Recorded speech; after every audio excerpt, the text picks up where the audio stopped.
alongside Wheeling High School senior Jared Moser. I'm Andrew Braverman. Welcome to the third place game of the 41st annual Wheeling Hardwood Classic. Glenbrook South wearing the home whites against St. Viator. Two of the favorites getting knocked off in yesterday's semifinals, meeting today here in our third place game. Jared, you have seen these teams throughout the week. Tell me what you have seen between Glenbrook South, Viator. Obviously Viator with the Division I duo with Trey Calvin and Jerry Hernandez stealing a lot of headlines throughout the early part of the season. But then you've got the steady play of point guard Will King and the unbelievable scoring efforts by Don Martinelli. At this point, coming off a loss for each of these teams, it is a toss-up in the third place game. Yeah, I feel like with both of these teams, they're both really well-rounded teams. We have Viator with a bunch of really short athletic people and players down by low at the basket who are dunking have a really high reach that will have a huge impact in the game. And same thing with Glenbrook South on the other side. I feel like this will be really two competitive teams that will result in a really good matchup. As we mentioned, Glenbrook South will be in the home whites, Viator in the road blues. How they got to this point, Glenbrook South opened up with a monster win over Taft Wednesday afternoon. Another double-digit win over Prospect on the 27th before falling by 3 points yesterday to the Vikings of Fremd. St. Viator got their tournament going, beating Ridgewood handedly, and then Deerfield losing to Geneva in yesterday's semifinal. Keep an eye on number 33 in number 1 in blue. That is Jerry Hernandez and Trey Calvin, respectively, for the Lions. Hernandez a verbal to Kent State. Trey Calvin on his way to Ohio as well. He is going to go and be a Raider at Wright State. Michael Heaney, the 6'7 junior, will be the man in the middle. Connor Kuchera, a 6'3", 6'4 shooting guard on the wing. And the other starter for St. Viator, wearing number 22 for the Vikings, is Kevin Murphy, a 6'3 senior. Sitting down for the Titans, number 0, Jimmy McMahon, number 11, Mac Hubbard, number 22, Gavin Morse, on his way to Washington University in St. Louis to play soccer. Point guard Will King, 14, and the lefty that confuses defenses around the Chicagoland area and many of those who watch him play, junior 6'4 Don Martinelli. We are going to send it down to our PA announcer. We'll give you the full starting lineup. We'll send it down to Mike Martin. Number 22, 6'3 senior, Kevin Murphy. Number 23, 6'3 junior, Connor Kuchera. Number 33, 6'4 senior, Hernandez. Can I let her know? And number 35, 6'7 junior, Michael Heaney. The Lions are coached by Mr. assistant. Once again for St. Viator, Calvin, Hernandez, Heaney, Kuchera, and Murphy. The Lions are coached by Quinn Hayes. Now your starting lineup for the Glenbrook South Titans. 6'1 senior, Mac Hubbard. 14, 6'5 senior, Will King. 22, 6'1 senior, Gavin Morse. And 32, 6'4 junior, Don Martinelli. Once again for the Titans, Will King handling the points alongside of Mac Hubbard and Jimmy McMahon in the backcourt. Gavin Morse, a forward. Don Martinelli, a do-everything 6'4 left-handed junior forward. The Titans are coached by Phil Ralston in his second year. Already has Glenbrook South in the top 20 throughout the Sun-Times and the Tribune. A loss at home earlier to New Trier, a last-second buzzer beater on the road against Maine South, and now their third loss last night to Fremd. GBS trying to avoid a 2-game losing streak for the first time this season, or pardon me, the second time this season. Heaney wins the tip for St. Viator, moving left to right on your screen, wearing the road navy blues with the white numbers. Calvin on top, guarded by McMahon, goes right side to Kuchera. Murphy goes through as Martinelli fronts Heaney on the block. Mac Hubbard draws the assignment of Jerry Hernandez here in the early going. Murphy tries to go high-low, the double down's there. Heaney over Hubbard for the first basket of the game. High low from Murphy to Heaney, and the Lions score on their opening possession. King with the left-hand dribble. Skip pass outside Martinelli. Hubbard around the horn, now McMahon near side.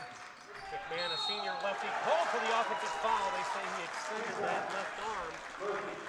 Murphy, the one to take the hit, and that's one foul on McMahon, one on the team. Jared couldn't ask for a better start so far for Viator.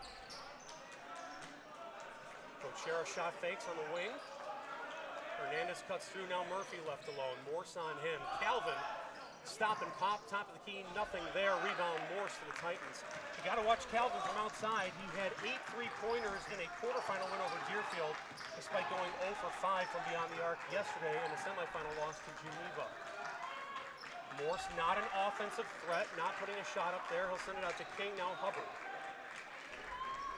Stolen by Hernandez. Early fireworks from Jerry Hernandez. 2 hands. Throwing it down. And Viator leads 4-0. Hernandez super bouncy. You got a taste of it right there. And then another errant pass stolen by Murphy this time. Vertical from McMahon. They call the block. Bucket of foul. Viator on top 6-0. A chance for 3. And that's even more significant because that's the second foul now on Jimmy McMahon. I think these are the type of athletic plays that I was talking about earlier in the game that Viator's going to make, like that charge, and both of those steals are just vision of the court and some of the athletic plays that I think we'll see this matchup. 2 early fouls, both on Jimmy McMahon, and senior Kevin Murphy will head to the free throw line looking to complete the 3-point play.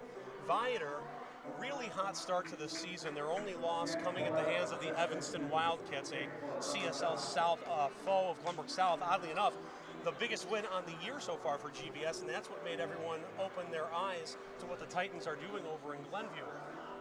Viator then faced off with Ray J. Dennis on his way to Boise State in the Wolfpack of Oswego East.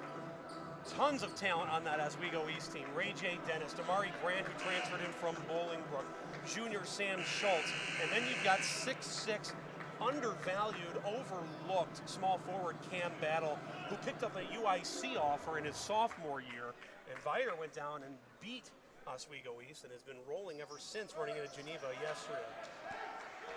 That timeout, a little bit of ice for Murphy, no good. Rebound Hubbard, and now Will King looking to get the Titans going.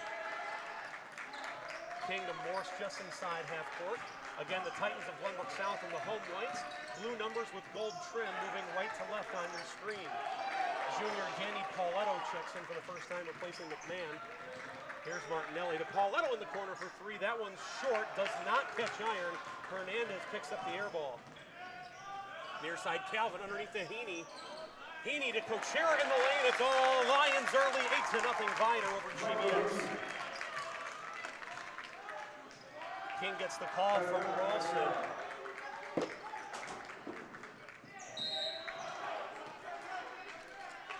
Foul early on the play. Foul's going to be called on Jerry Hernandez, his first, the team's first. 8-0 for Viator to start this game. Here's King with it now, trying to cross up Cochera, uses a screen from Morse. Heaney on the show. King nowhere to go, goes back to Martinelli. Martinelli spins in the lane, around Heaney, up, no good. Martinelli with the took it away by Cochera. Calvin down low looking for Murphy, it's swatted away by Hubbard. So South causes the turnover, here's King. King to Pauletto, on top to Morse, looking to drive past Hernandez, jump past Pauletto. That one's tipped away. Calvin trying to outrun King and does so. Left hand no, Cochera, rebounded bucket, 10-0. Lions, another timeout for Phil Ralston and the Titans. So far in this game, I'm seeing a lot of really forced passes on the offensive side for both teams. There's been a bunch of turnovers on the side for the Titans that the Viator has picked up, and also some passes down low that that the Lions have had that the Titans have picked up. I don't know what's causing that, but it seems like there's a lot of forced passes here in this game. Maybe a little bit of beginning game jitters. Will King is one of the most steady point guards you're going to see in the Chicagoland suburban area. And he looks lost right now. And it's not just King, it's the entire Titan offense. And then you see the speed of Calvin capitalizing, going straight down the court to get that loose ball. Cochera now with 4 points, leading the way for the Lions. Calvin, nothing yet. Hernandez, the big dunk. Heaney's there, and Murphy. That's how St. Viator has their 10. Again, nothing for the Titans as we are 3 minutes into the contest. Martinelli to McMahon, back inside, skip past King. King drives. It's going to be a one-handed pass deflected off the leg of Heaney, and it'll stay Titan ball.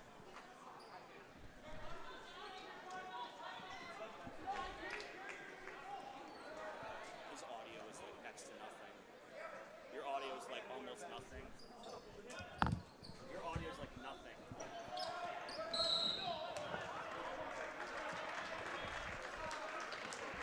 Inbound pass on top to McMahon. A quick foul called on Murphy. It's going to be the first on Murphy and the second on the team. You'll notice McMahon with those 2 fouls back into the game for Glenbrook South. Again, they trail 10-0 in the early going. 4:45 left to go in the first quarter. Here's Morse. Morse to King on top. King to Hubbard.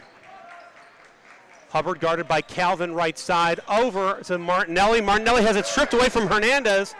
On top, Hubbard a deep 3. Off the rim, no good. Near side rebound taken by Murphy. He'll give it up for Calvin. Calvin back to Murphy. Now Cochera near side. On top, Calvin. Viator very patient in the half court. Here's Murphy in the corner. Calvin on the bounce. King picks him up on the right. Back to Murphy. Now Cochera. Cochera, a very, very steady outside shooter. Someone you have to keep an eye on for St. Viator. Here's Murphy. Heaney goes through. The back cut from Calvin, nothing home.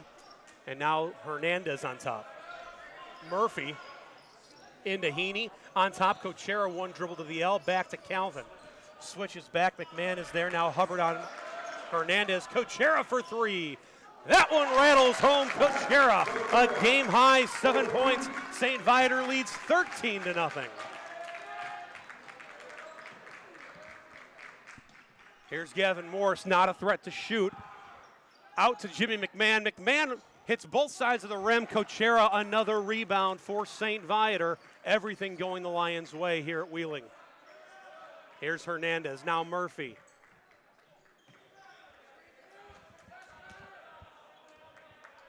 Hernandez, underneath, right to Murphy. He gets position on Morse. Layup up and good. It's 15-0 St. Viator, and the Titans are shell-shocked, to say the least, something they have not encountered all year.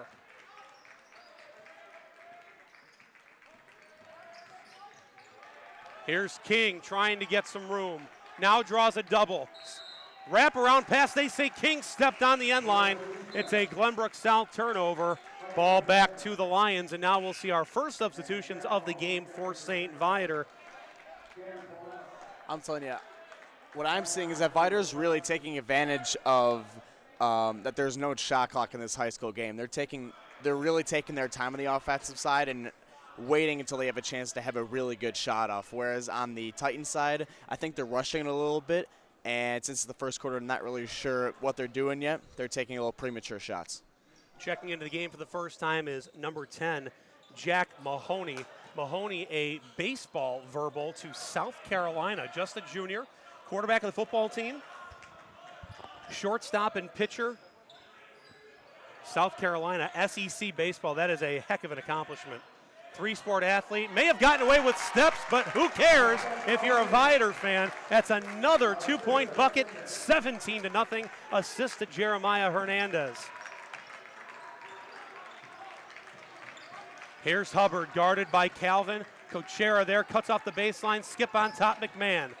Suffocating defense by St. Viator, and maybe the break Glenbrook South needs. The second foul called now on Jerry Hernandez. Yeah, the defense that Viator is putting on these Titans is completely blowing the defense that the Titans are putting on Viator out of the water. They are putting so much pressure on them, they can't even get a shot even if they wanted to.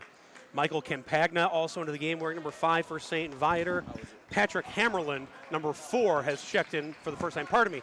make that number 2 Owen Hickey for St. Viator along with Patrick Hammerland. Hubbard on top to McMahon, guarded by Campagna. Calvin giving Hubbard plenty of fits. Interception, Mahoney up the floor to Campagna, now into the corner for Hickey, back to Campagna. Dan Pauletto back into the game for Glenbrook South. Here's Calvin, he'll go back on top to Hammerland. Hammerland to Hickey, left side. 1:28 left to go in the first quarter. It is 17-0 St. Viator. Here's Calvin. Campagna, corner 3 on the way. Absolutely, 3 more. 20-0 St. Viator over Glenbrook South to start our third place game here at the Wheeling Wildcat Hardwood Classic. Martinelli around Calvin, up and good, count the bucket in the foul, and Glenbrook South finally gets something to fall. And who else but junior lefty Dom Martinelli, the leading scorer thus far in this tournament. It's weird that it came this late in the game or in the first quarter, but at least it did happen, and what a great shot, too. He stayed composed, and even though with a guy in his face, he really took control of that shot and put it in. Now, Jared, we can read into things as much as we can. That's our job as broadcasters and prognosticators. But of the 4 Viator fouls, 2 on Hernandez, 1 on Calvin, even with a 17-point lead, is it going to play a role down the stretch for St. Viator with early foul trouble for their 2 stars? In my opinion, I think it will. Since both these teams are in a third place spot, they obviously got here for a reason, and part of the reason is probably one of the biggest parts in basketball is making your free throws. And if both of these teams got here, I'm assuming they're good at shooting their free throws. And if they get into the bonus and even the double bonus late in the game, that could play a huge part in the offense for the Titans. Calvin drops it low. That ball slapped away for Hammerland. Here's Will King. King guarded by Calvin. He's working with 15 seconds, finds Pauletto in the corner. 3 ball on the way. Danny Pauletto short. Rebound Calvin with 10 on the clock. Left side, Hammerland back to Calvin. Calvin has that type of range. Got to be careful if you're Glenbrook South. Calvin underneath through the hands of Hammerland and out of bounds with only 0.6 seconds to go on the clock. Enough time for a full or half court heave, but not a lot to work with for Glenbrook South.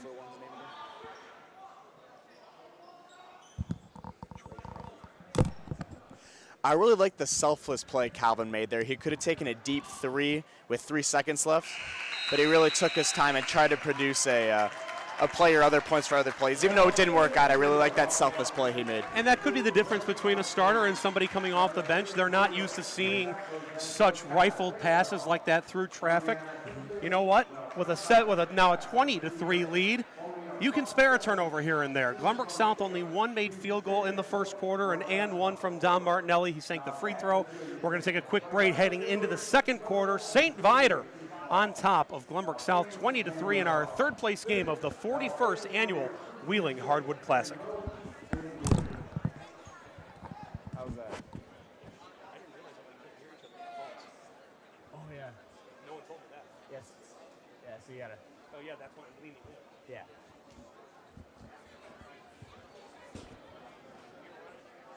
Hey, Jackson, did we figure out the audio issue? Is it better? All right, awesome. All right, audio's perfect. Is what I'm saying, like, good? All right. Coach Antel's coming, so you'll give him your headset right back.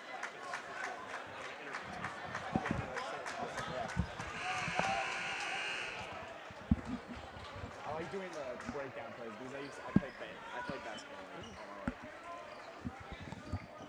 Welcome back. You are watching WCAT Live on YouTube. Andrew Braverman doing a good favor for my good friend Tom Antos. I said I'm coming out of retirement. Got to be able to call these third and championship games at the Hardwood. And I'm joined alongside Jared Moser, a senior from Wheeling. Joe Shapiro into the game. That one's no good. Glenbrook South ball to start the second quarter. There is a scrum down low, and a timeout is going to be called by Glenbrook South. An interesting call. Glenbrook South has now used 3 of their 5 timeouts in the game, and we're only 22 seconds into the second quarter. Again, Jared Moser, a senior from Wheeling. To my right, my name is Andrew Braverman. You're watching WCAT Live. And a big thanks to Kyle Reinhardt and Brad Kaler. Kyle Reinhardt, one of the technology educators here at Wheeling, the sponsor for WCAT Live and the Broadcasting Club at the high school. Brad Kaler, head of technology and services. We're going to call him our lead engineer here on the broadcast. Jackson Gross will be joining me for the play-by-play and color commentary of our championship game featuring Fremd and Geneva just after this. Right now he's pressing buttons, our TD and executive producer. Big thanks to our AP, JoJo Stepek and Jeremy Cohen. And how about Ben Karp as well? So a full team here on the broadcast, bringing you third place action between the Glenbrook South Titans and the St. Viator Lions. It's Glenbrook South ball trailing 20-3. Here's Will King. King, a senior to Pauletto. Pauletto looking for Martinelli. He'll go to Jimmy McMahon. McMahon has both of the fouls for the Titans through the first quarter. Now Joe Shapiro, Will King. Shot fake to the L. McMahon, far side 3 on the way. That one's long. Hernandez with 2 fouls for the Lions gets the rebound. Trey Calvin getting a rest to start the second quarter. Here's Hernandez, goes on top to quarterback Jack Mahoney. Another 3-ball up and good for Michael Campagna. It's his second on the day. 6 points for Campagna. The lead is back to 20 for St. Viator. King through everyone, finds Joe Shapiro, skip to McMahon, shooter shoot, that time Jimmy McMahon got it to go. McMahon from Joe Shapiro for the Titans. First triple on the night for GBS. Murphy into the game, gives it back near side to Hickey. Hickey working on King. King gets the poke. McMahon picks it up. Will King all alone. Layup up and good. And a quick 5-point run for Glenbrook South. And a timeout, Quinn Hayes and the Lions. It's 23-8 Viator. And that could be the start that the Titans were looking for and could sprout a huge run here. It might be able to get them back into this game. A couple athletic plays here and there, and really the main difference I'm seeing is that shots are just falling. They're starting to get warmed up into this game, and it's really showing on the scoreboard. You know, Jared, a common theme that we see in high school games, often a team that's hot early cools off in the second half and vice versa. Can't tell you that's going to be the case here. Viator has shown no signs of cooling down. Glenbrook now with a little bit of a surge to, I can't tell you get back in it just yet. It's still 23-8, but signs of life are always a good thing. This is a very dangerous Glenbrook South team.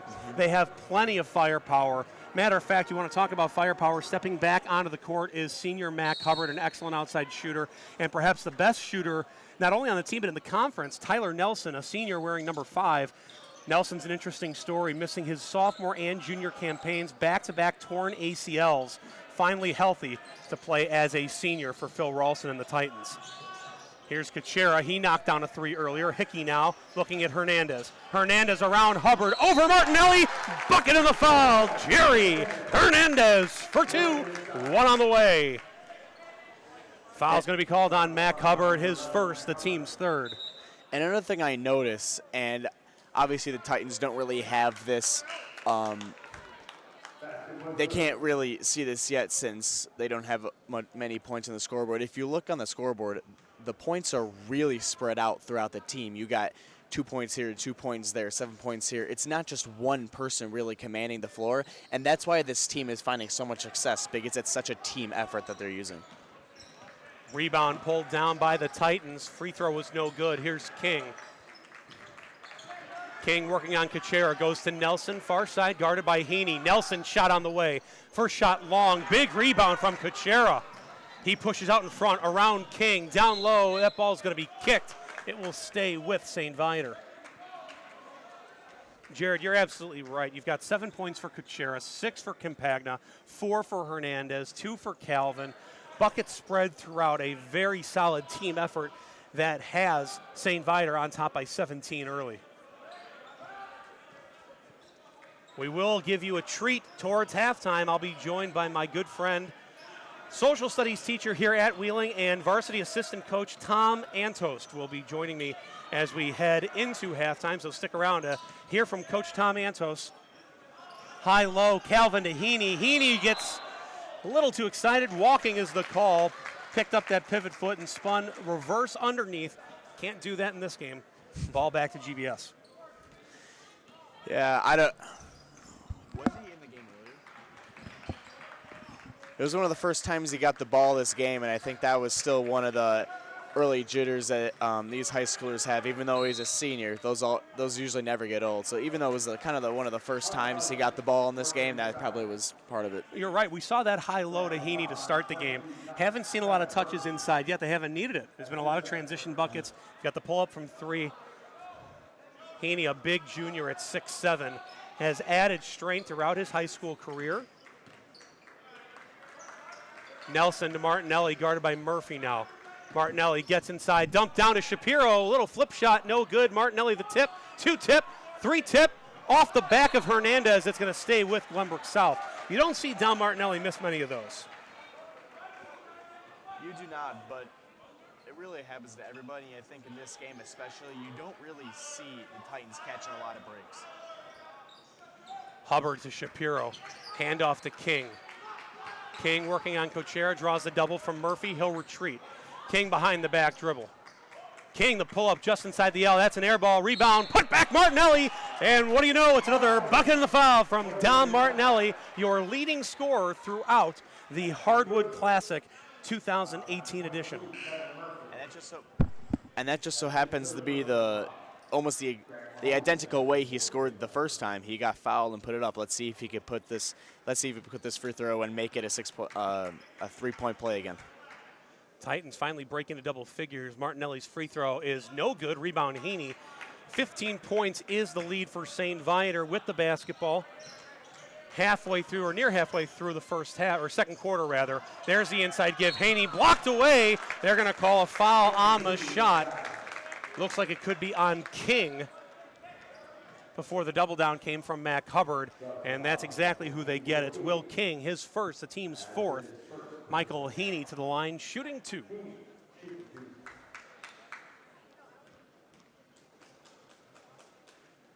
Heaney's first shot rattles out, no good. So early free throw woes for St. Viator, the only thing they haven't had success with thus far.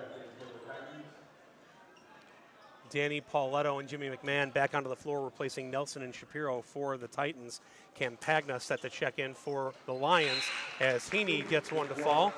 And now Heaney will take a seat, 26-10 in favor of St. Viator.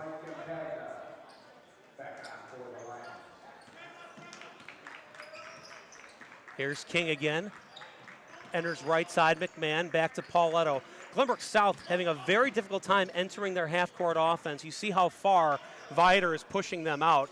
Jimmy McMahon's 3 is no good. Rebound Trey Calvin for the Lions.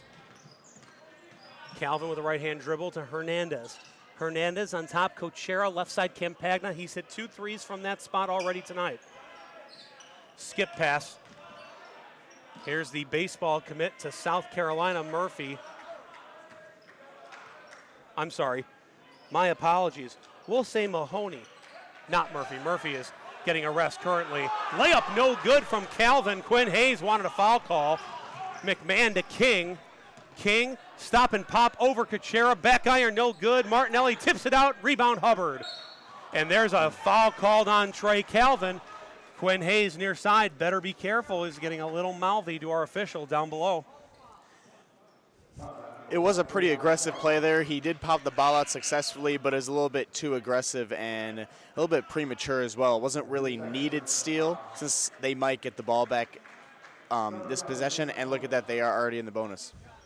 One thing, you can't count out Glenbrook South. They're too solid. They're too poised. They'll figure a way to get through this defense. It may be too late, but they will figure it out. Significant foul call. It was Calvin's second. It put the Titans in the bonus. Mac Hubbard, no good on the first. Rebound St. Viator, and now it's Cochera guarded by Pauletto. Calvin and Hernandez, 2 fouls apiece for St. Viator. Calvin working around Martinelli, gets to the lane, finger roll. Up and good for Trey Calvin. Fouls don't seem to bother him. Layups are his thing. 28-10 now, Lions on top of the Titans. Missed free throws can hurt you. Missing the front end of a 1-and-1 and giving up a layup on the other end. Not the look GBS wants. Pauletto to King. King with nowhere to go, goes high-low. Martinelli on the block, around a double team, off his hip, turnover, picked away by Campagna, and now here's Calvin. 2:24 remaining in the second quarter. Kuchera to Hernandez, posting off the block, skip to Calvin, now Kuchera again left side. Calvin down low, easy bucket from Calvin, no tip, good. Connor Kuchera. Kuchera now with 9, and the lead is back to 20 for St. Viator. Will King, his first assist to Dom Martinelli. Martinelli a quiet 7 points as the Titans cut the lead to 18. One of the biggest differences I see in the second quarter than I saw in the first one is the increase of aggressiveness in the Lions defense. Though it hasn't made an huge effect on the Viator offense since they are still scoring. It still has made a difference since their aggressiveness has gone up. And on the other side, that was a very rare mistake on Viator to leave that man unguarded, but I guess it happens to every team. Hernandez went for the baseline dunk, left it short. Rebound was taken away by Kuchera again. That time he was fouled. A push called against Dom Martinelli, his first, team's 5th. Charlie Fink into the game, gets a steal right away, and then Zach Carr into the game. Pass from Pauletto on a quick 4-point run for GBS. Zach Carr, a 6'2 senior, one of the toughest kids on this Glenbrook South team.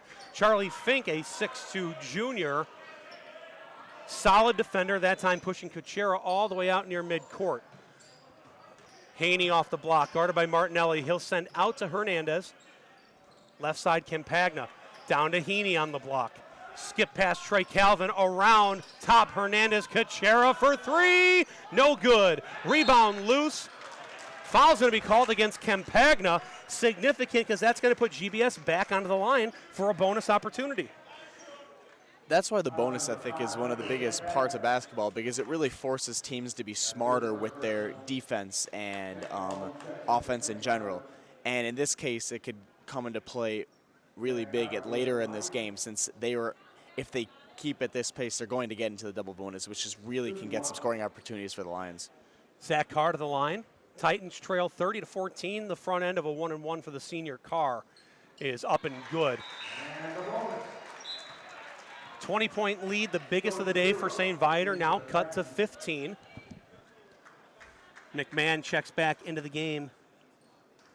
Shapiro checks back into the game, replacing Pauletto. Carr's second shot on the way in, good. 30-16, and again, we see signs of life from the Titans. Under a minute to play, first half. Calvin to Hernandez. Viator basketball. Here's Campagna.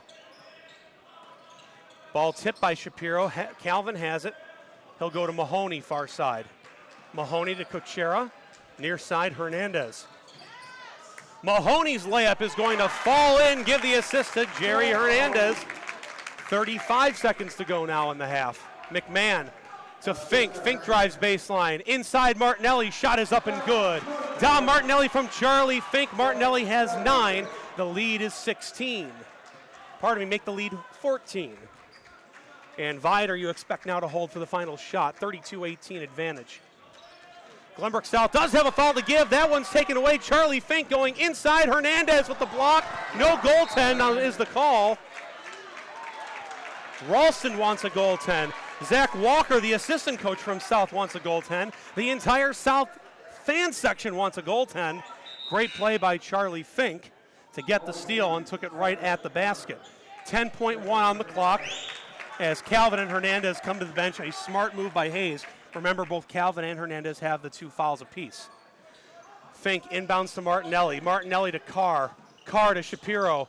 6 seconds to go. Shapiro back to Carr. Carr to McMahon. 3 seconds. McMahon stop and pop from Glenview. Off the board, no good, and we're going to head into the break with St. Viator on top 32-18. Kana Kachera with 9 points to lead the Lions. Dom Martinelli with 9 points to lead the Titans. That's why early leads are so important. You saw that the Lions were leading the Titans 20-3 coming out of the first quarter. But actually in the second quarter, the Titans outscored Viator 15-12. And that just shows you how I'm not saying that Glenbrook South gained the momentum, but they definitely increased their momentum going into the second quarter. And again, that's why early leads are so important, because you saw they had an entirely huge lead, but they scored more than them in the second quarter. That voice you're hearing is senior Jared Moser, a member of the WCAT Live broadcast team and broadcast club here at Wheeling High School. Andrew Braverman on the call. I'll be joined by Jackson Gross for our championship game featuring the Vikings of Fremd and the Vikings of Geneva. That's going to come up right after this one. But right now, we have a real treat for you. Time to bring in my very, very close friend, a teacher here in District 214 at Wheeling High School, and an assistant coach to the varsity Wildcats, Tom Antos. Tom, how are you? I'm great. Andrew, how are you? I'm great. Thank you for taking the time. I told you a long time ago, this is something that I wanted to do. I would love to help you guys out. Working not only with the students, but with Kyle Reinhardt has been excellent. They do such a nice job here. But now let's put the focus on you. And not just your good looks and perfect hair, which you're known for. Thank you. But also don't forget my bow ties. You are a man of great bow ties. Is it true? Well, I know it's true, but tell our viewers about not only your bow tie collection, but why the wooden bow tie? So the bow tie really makes you stick out a little bit. So you try to have some fun with the way you dress, stand out a little bit, and a regular bow tie just always doesn't cut it.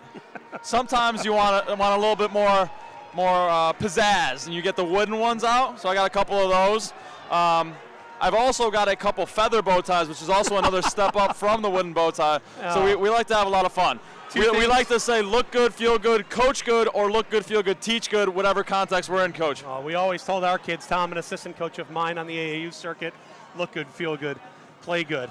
Play good, something that the host Wildcats did at times, but not consistently in the 41st annual Hardwood Classic. Your boys, the hosts here, a rough go. Real quick, talk about the tournament for you, Coach Michael O'Keefe and the Wildcats, and what needs to be adjusted moving into 2019. So right now we're up and down. We have spurts of great play. We have spurts of great defensive possessions, spurts of great offensive possessions, and now it's about putting it together for 32 minutes. This tournament we started with an opening round loss to Geneva, and Geneva's in the championship game tonight, so there's no shame in that. Geneva's a great basketball team. Then we ended up losing to Maine West, Ridgewood, and Grays Lake Central, all in single digits. So those are 1, 2, 3 possession games, and you're trying to clean up those little things, whether it's a box out or it's a better team shot or it's holding the ball instead of throwing it away. Those little things are really something that we're going to be focusing on this second half of the year to really get this thing back on the right track, get a couple wins, really compete in the MSL East, and be ready for state playoffs when that comes in March. Tom, you have watched this game in its entirety. You have seen Glenbrook South multiple times throughout the year. You have coached some of these kids with me. Very, very uncharacteristic first half for the Titans, but all the credit in the world to the pressure and efficiency of St. Viator getting out to that 20-3 lead. They lead at the half 32-18. You and I know both that Phil Ralston will have adjustments. The question is, will Quinn Hayes and the Lions adjust every step of the way? What do you see in the second half? And then before we break for halftime, who do you see taking the title? Is it going to be the Vikings of Geneva or the Vikings of Fremd? Right now, the message for Phil Ralston at halftime needs to be that we need to cut this thing to 8 or 6 points by the start of the fourth quarter. So that's just cutting away possession after possession, great team shots, great team defense, right? Finishing with a defensive rebound and then doing it again. So the Titans have been working the ball around, trying to get these great team shots, and they've missed a lot of open shots, which is uncharacteristic of them right now. Look for those to start falling in the second half. In regards to St. Viator, I think St. Viator is going to continue to do the things they're doing right now. They're running this 5-out motion offense. They're making the Titans of GBS really have to hedge and body stop guys, which are opening up open three-point shots, and then once they're pump faking that and getting into the lane, they're getting advantage situations off kickouts, which is making GBS in a scramble situation. So it'll be interesting to see whether the Titans can really clean up the defensive end here and hold St. Viator to one-shot opportunities or hold them to tough contested jump shots instead of getting themselves in scramble situations and hoping for a miss. In regards to the championship game tonight, seeing both teams, I think it's going to be a phenomenal game. Fremd plays such tough defense. They're such tough kids. They want to make this a tough, close game, low-scoring game. Geneva really flies up and down the court, and they're very impressive too. Personally, I think Geneva is going to take it tonight, but we'll see. I'm excited for a great championship game tonight. Tom Antos, a teacher here at Wheeling High School in District 214, a varsity assistant basketball coach for the Wildcats. Tom, also a very, very close and dear friend of mine. Thank you so much. It's been a pleasure finally getting to interview you and talk basketball in a much more real setting with people listening and watching. Wish you, Coach O'Keefe, and the Wildcats the best of luck moving into 2019. I know you guys can get the adjustments made.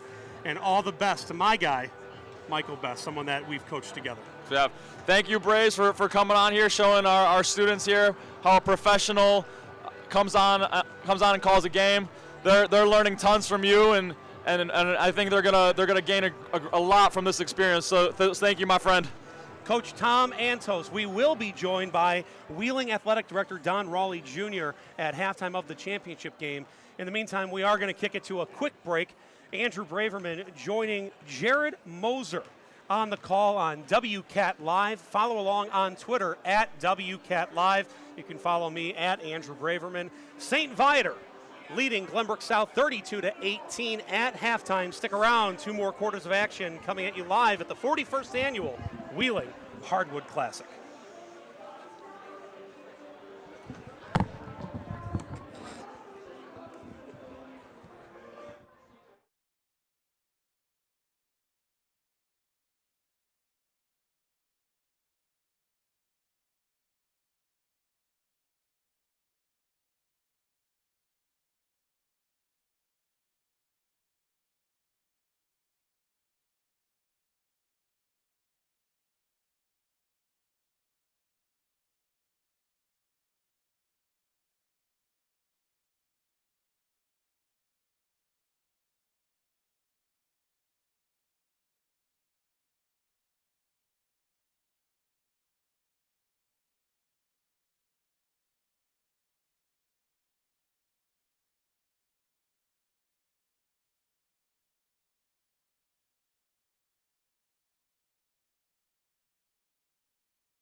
Second half action between St. Viator and Glenbrook South. Andrew Braverman alongside Jared Moser.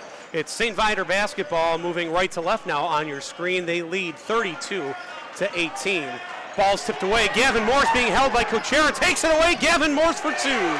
All of a sudden we go from a 20-point game to a 12-point game. Glenbrook South back in it.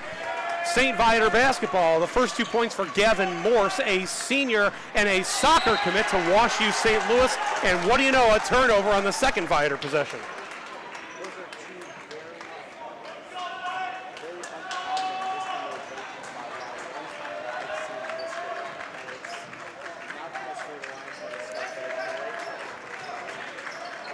Wheeling assistant coach Tom Antos, who joined me at halftime, made a great comment. If Glenbrook South can cut this to 6 or 8 going into the last quarter, they're in this game. They're at 12 right now, trailing by as many as 20 in the first half.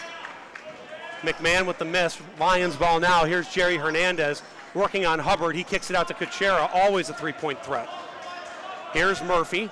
Original starting five back on the floor for both teams. Murphy on top to Kuchera, guarded by King on top to Hernandez.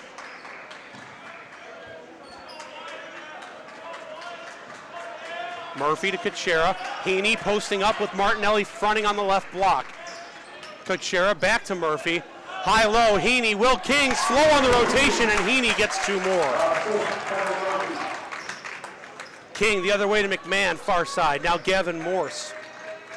Here's Martinelli. He leads the Titans with 9. Kuchera with 9, leading the way for the Lions. Martinelli to McMahon. McMahon out to Hubbard. Here's your three-point threat. Instead, dribble drive to Martinelli. Martinelli in the lane, over Hernandez and good. Dom Martinelli, the leading scorer throughout this entire tournament. All 16 teams now with 11 points, leading all scorers. Titans trading baskets. They trail by 12. Trey Calvin, a Wright State commit. Inside to Heaney, on top to the Kent State commit. Jerry Hernandez, stop and pop, no. Rebound, Dom Martinelli. Quickly to King. Senior Will King leading the tournament in assists. Crossover on Kuchera. Around the horn, Morse back to Martinelli, far side, and to King on top. King trying to get the left hand, finds baseline on top. Hubbard, an open three for South. Mac Hubbard from Will King, and Glenbrook South has cut the lead to 9. Timeout, Quinn Hayes and the Viator Lions. All of a sudden, Glenbrook South makes it single digits. Another assist to King, and the first made three of the night for Mac Hubbard.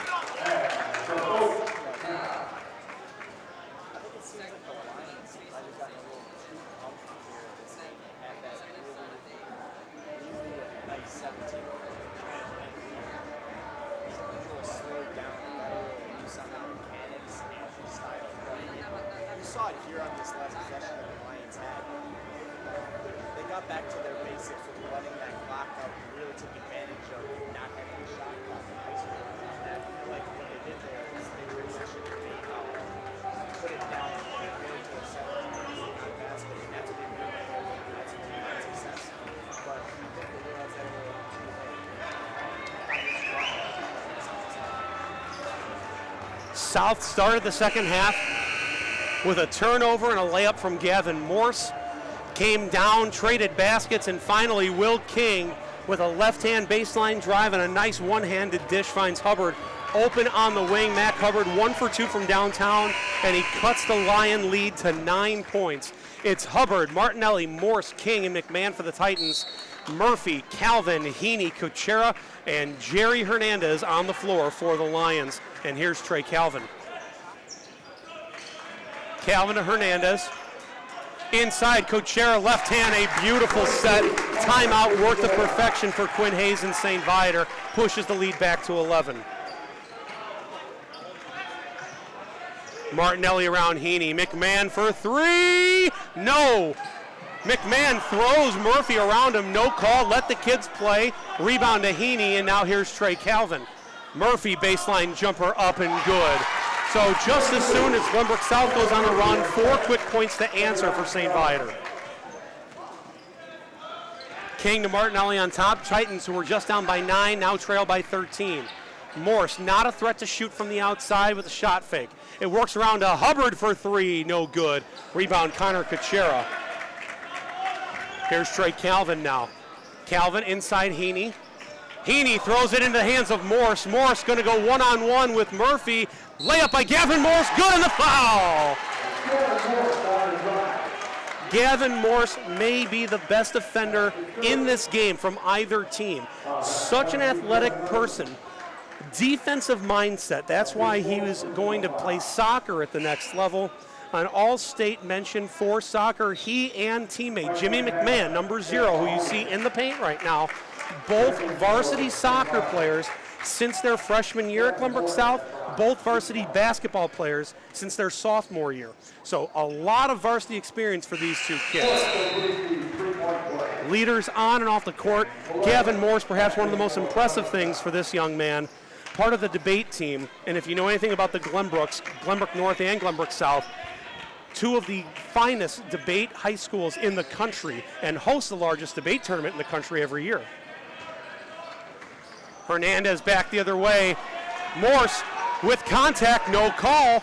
Rebound King. King skip pass back to Morse. Now Hubbard, an open 3 from Mac Hubbard. That one's good for GBS. The lead is down to 7. The lowest it's been since it was 0-0 seemingly early on in this game.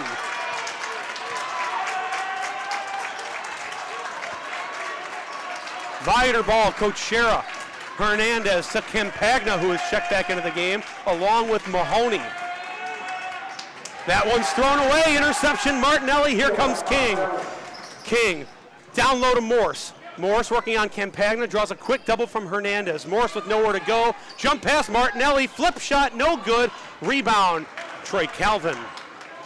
A rare inside miss for Dom Martinelli.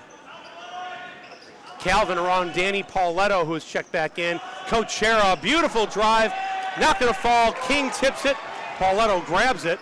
King behind the back. King underneath Martinelli. There's another missed layup from Dom Martinelli. That's going to be off of his hands. Back to St. Viator. 2 quick misses.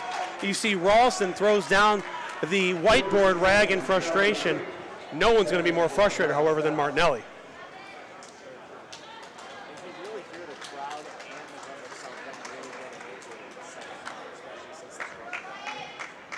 You've got a 7-point game with 3 minutes to go, third quarter. Viator basketball.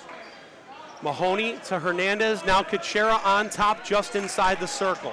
Back to Mahoney. Again, Mahoney, a 3-sport athlete, quarterback, forward, and pitcher shortstop for the baseball team. He is a South Carolina baseball verbal, only a junior.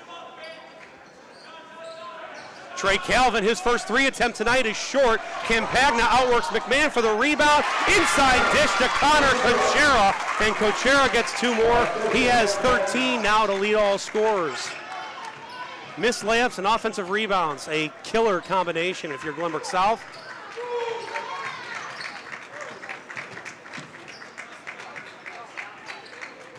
Jimmy McMahon with the left-hand dribble goes to Martinelli. Martinelli drives, kicks outside. It's Hubbard again for 3. No good. Danny Pauletto there to clean it up for the rebound and putback. Pauletto's first 2 points of the night. The lead back to 7. Tipped out of bounds. Charlie Fink playing solid defense for the Titans. It'll stay Lion basketball.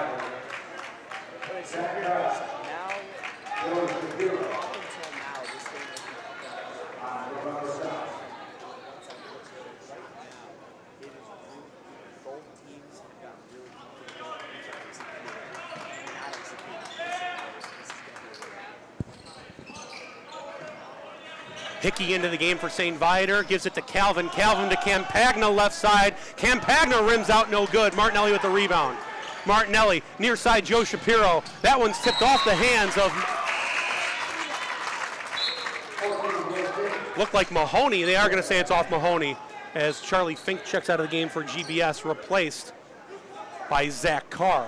So it'll be Titan basketball, trailing by 7, 1:43 to go, third quarter. McMahon to King. King left-hand dribble, draws contact up and good, and Will King makes it a 5-point game. Here come the Titans. Connor Kuchera now to Mahoney, left corner. Mahoney guarded by Martinelli. He'll give it up to Hickey. Hickey left-hand dribble around Shapiro, near side Mahoney, corner, top Kuchera. Jerry Hernandez catching a rest right now for St. Viator. Trey Calvin still in there. Here's Kuchera. He's your leading scorer right now with 13 points. Calvin, the left hand, tries to drop it. Mahoney tip pass to Hickey, back to Mahoney. Under a minute to play, third quarter. Let's note that Glenbrook South not only has cut the lead to 5 points, they have not committed a foul yet in the third quarter. Only one called on Viator. So a very clean third quarter that has seen Glenbrook South get back into this. Ball tipped away by Shapiro, now Will King. King down him. Don Martinelli, basket up and good. Don Martinelli with 13. The lead is just 3 for St. Viator. Did I already say here come the Titans? Because here come the Titans. 20 seconds to go in the third quarter. It's only a 3-point lead. Jared, this was 20 in the first half.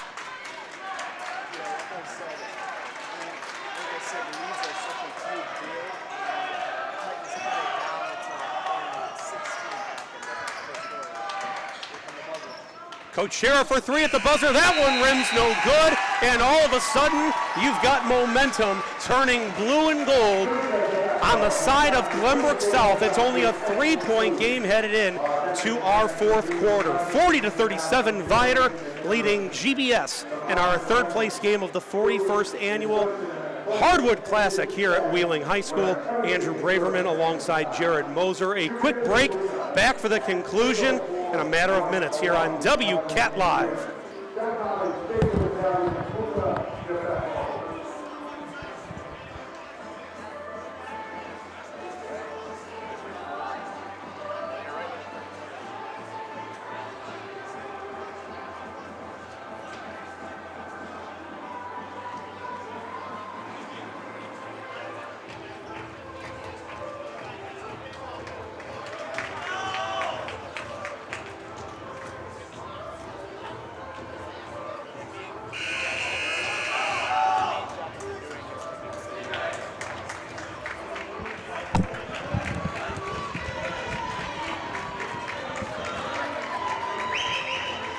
You are watching WCAT Live on YouTube at the 41st Annual Wheeling Hardwood Classic. Andrew Braverman, joined by Wheeling senior Jared Moser. We're in the fourth quarter of our third place game featuring Glenbrook South in the home whites, trailing by 3. St. Viator has led from the start, led by as many as 20 in the first half. It's 40-37 Titan basketball to start.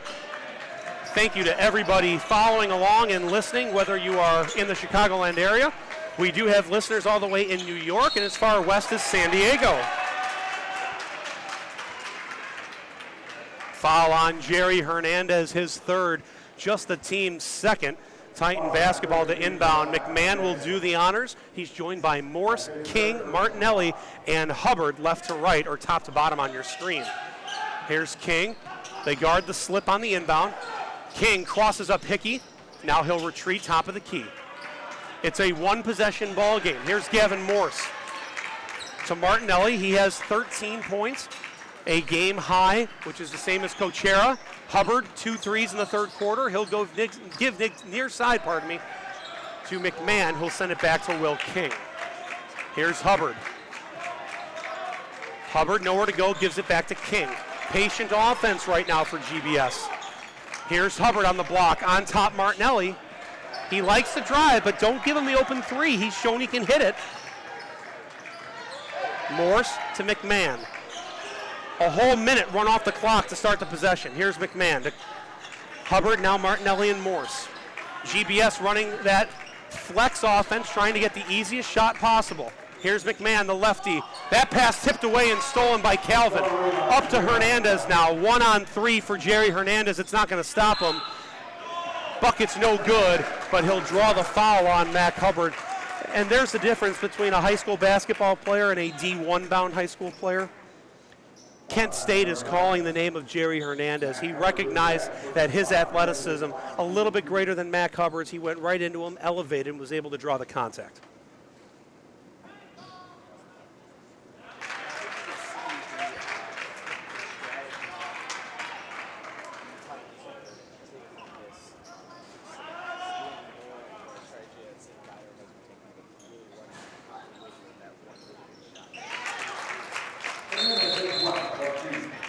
Hernandez makes the second. He is 1 for 3 from the line today.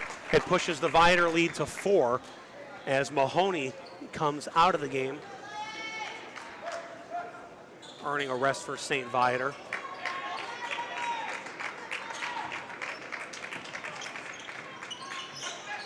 Patrick Hammerlin, number 4, has returned for St. Viator, replacing Mahoney. Here's Hubbard now for GBS to McMahon. A 3-point threat near side. He'll pass out to King. King to Morse. Morse, errant pass tipped away by Hernandez.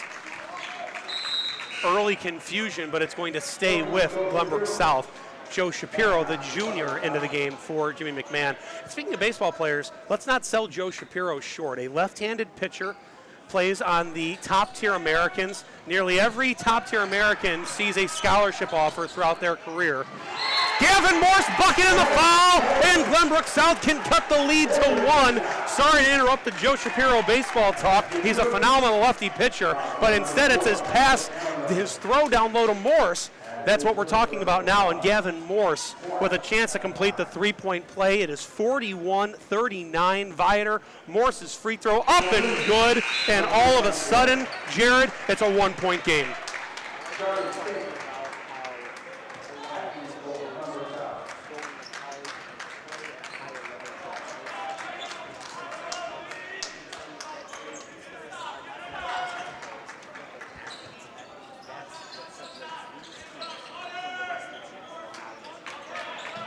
Charlie Fink back into the game for Glenbrook South. He replaces Morse. Here's Jerry Hernandez. Hernandez inside to Hammerlin. Outside Calvin for 3. Trey Calvin. Emphasis on the Trey in Calvin. Pushes the lead back to 4. His first triple on the night. Will King working on Hickey. Will King dropping low. Hubbard with the answer. No. Rebound Calvin. Up the floor, Hickey, pass fake. He'll slow up and go to Hernandez, and Jerry's going to slow him down. This is your Kent State commit, 6'5", and pure athleticism for Jerry Hernandez. 3 ball on the way. That one was tipped by Will King. Give him credit for a block. Ralston wants the Titans to push. King cut off. He'll go to Martinelli. Martinelli, top of the key, goes back to his left hand. That's his strong hand. There's the slip. Fink to Martinelli, looking for the wraparound pass. Nothing there. Now Charlie Fink with the dribble drive. Fink the layup and count the basket. Charlie Fink for 2 and a chance for 3. The junior coming off the bench, known for his defense, but had the awareness to find the opening and drove straight to the basket, plus the foul. Glenbrook South trailing 44-42 as Hubbard and King get a break, replaced by Pauletto and the senior McMahon.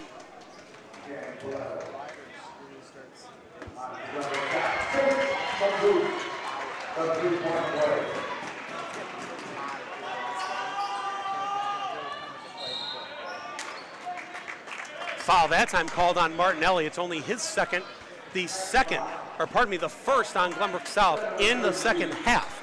So fouls are, make it the second. Fouls are 4-2, Lions and Titans respectively. It's a 1-point St. Viator lead, 44-43 with 4:45 remaining in the game. Trey Calvin, another triple.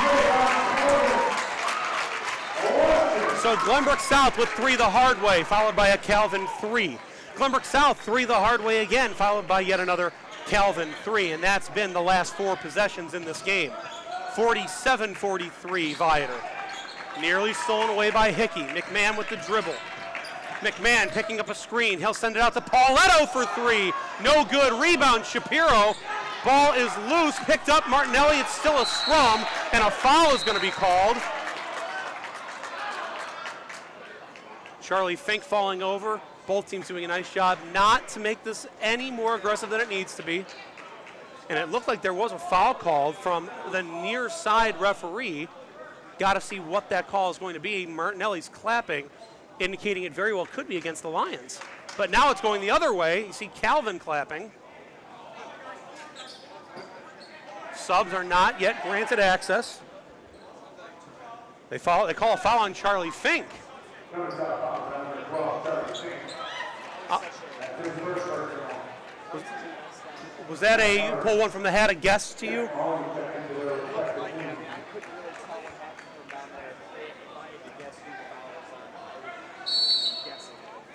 I thought it was a jump ball and not a foul, so that would have kept the ball with the Lions anyways, but significant because they keep the arrow at this point. I didn't see what Fink did either.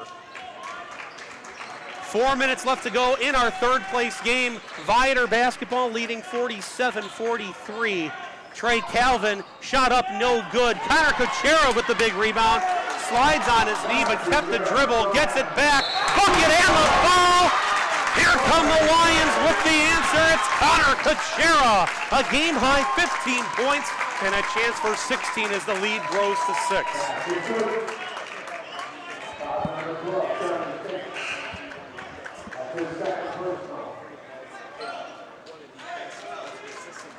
Will King, back up. Back in the Glenbrook South.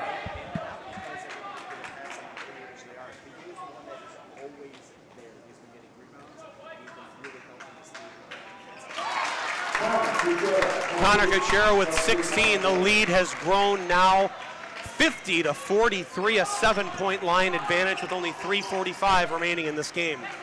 Zach Carr checks back in along with Will King for the Titans.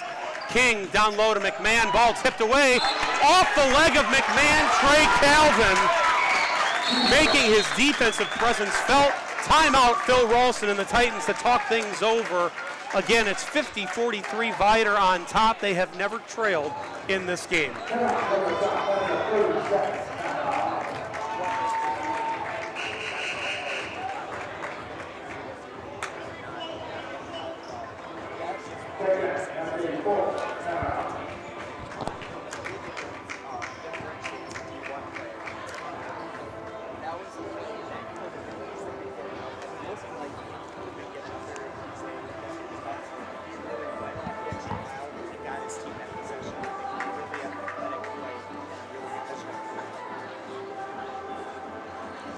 The voice you just heard is Wheeling senior Jared Moser. And Jared will be our executive producer for the championship game we'll have for you next here on WCAT Live, featuring a couple of Vikings. Geneva, the higher seed, against the Vikings of William Fremd High School out of Palatine, District 211. A lot of stars going to be on display in that one. You've got the trio of Jack McDonald, Mitch Mascari, and Cross Garth for the Geneva Vikings. And then you've got the brothers Hopkins, Bryson Kamen, senior and junior respectively, 6'5" and 6'5" for Fremd. So make sure you stick around on WCAT Live on YouTube. Andrew Braverman. I'll be joined by Jackson Gross for the title game. But we still have 3.5 minutes left in our third place game. Viator ball leading by 7. Here's Mahoney. Mahoney, Calvin shot fake. He had McMahon bought on that one. Trey Calvin has hit a pair of threes in this fourth quarter. Him and Kuchera have been the difference makers for St. Viator throughout this game. Touch foul called on Mac Hubbard. That's going to be his third, the team's 5th.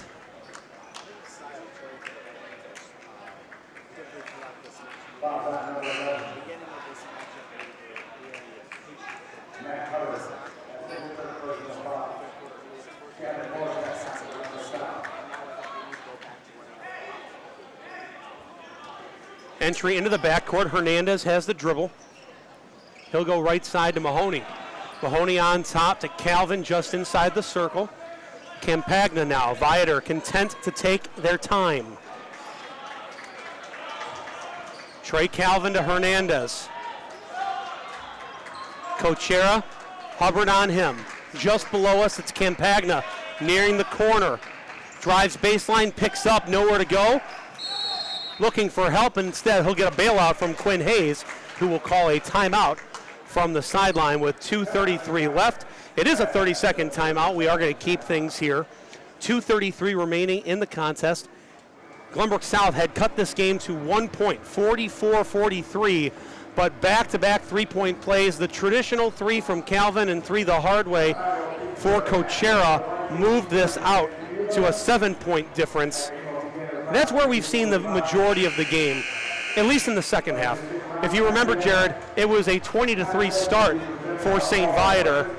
And when you give yourself that much of a deficit, you dig yourself that great of a hole, very difficult to get out. Glenbrook South was 1 point away from tying things up. Now they're trailing by 7.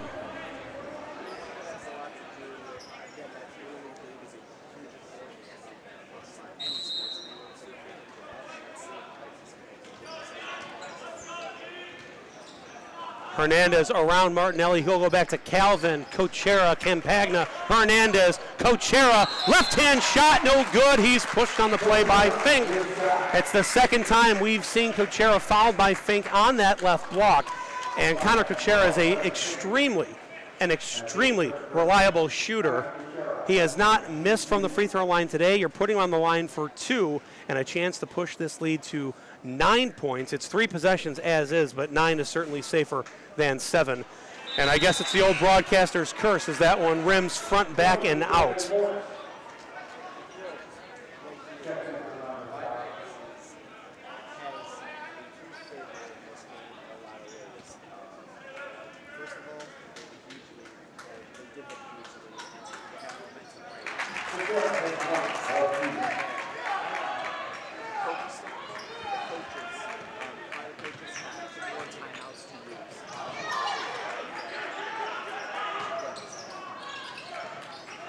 Hernandez with a near steal. And there's an offensive foul called on Morse. Cochera had the position. Walker and Ralston cannot believe it. Charlie Fink will come back into the game. He'll replace Morse. We saw momentum swing to Glenbrook South. It is now firmly in the hands of St. Viator with 2:11 showing and an 8-point lead. Cochera, who has been the player of the game thus far for St. Viator. Here's Calvin going one-on-one. He's going to pull around Martinelli. King's there for the double. Skip pass, Hernandez down low. Cochera all by himself. 2 more and the lead is 10. Hubbard rushes a shot. That one's no good, and quickly right back to St. Viator. Cochera, Connor on the spot, as you can call him. And what makes a star, we were talking about this before, it's knowing when the spotlight isn't on you. Look at Jerry Hernandez. Just 5 points in the game. He's got 3 fouls. He had the explosive dunk early on. Since then, rather quiet. Hasn't made a shot since the first half, but assist after rebound, it's been all Hernandez. And he's letting Cochera take the spotlight. Cochera's been excellent in this game. Titans steal it away. Will King a corner 3 on the way. That one's no good. And the man we've been talking about most, Connor Cochera, with the rebound, fouled on the play, and he's going to head to the free throw line for a 1-and-1, looking to put this one even more out of reach. The Viator lead is 10. Cochera can make it 12.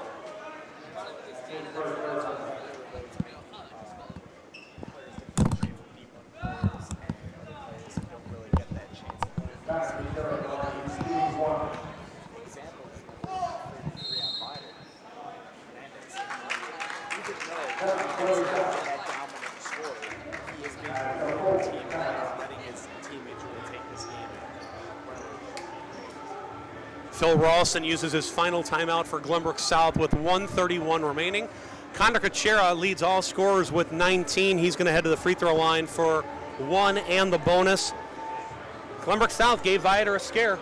Trailed by as many as 20 points in this game. They cut the lead to 1. Since, however, it's been a 9-0 St. Viator run, looking to tack on even more. Cochera, a 6'3" junior shooter, someone who will get some D1 looks as he goes through the remainder of his junior campaign and into his 17U AAU season come spring. Very reliable and showing his worth on the boards as well. Can't just say the kid's a shooter. He's a ball player. Maybe known for his shooting, but he's certainly doing it on both sides of the floor.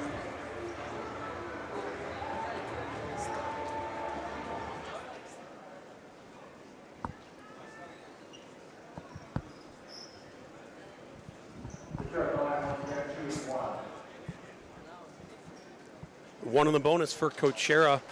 First shot is up and good. Cochera has broken the 20-point mark. He has 20 to lead all scorers. Viator in control, 54-43, 131 remaining. Cochera one dribble up and good. Now a 4-possession game as Will King lets the ball roll. King downhill, kick out, Hubbard a quick three. That one's going to catch absolutely nothing.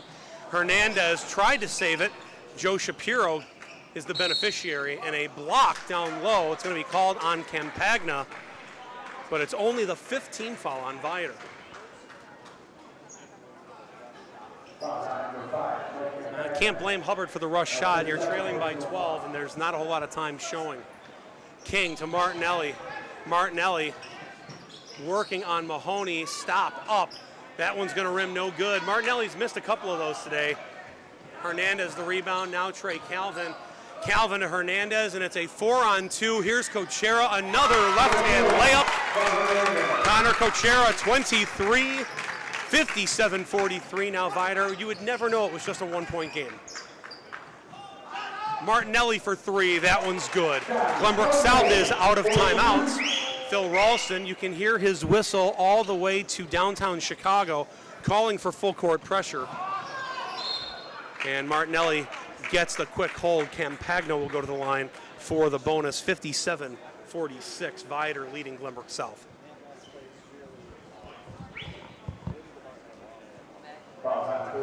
Don Martinelli, the leading scorer throughout the tournament. He will finish as the leading scorer throughout the tournament. Nearly 20 points ahead of Trey Calvin, who was second in scoring coming into this game. Calvin on the day with 8 points.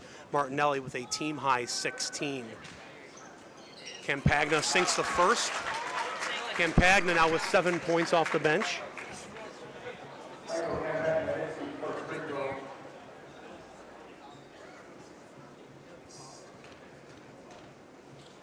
Campagna spinning the left-hand shot is up. He makes them both.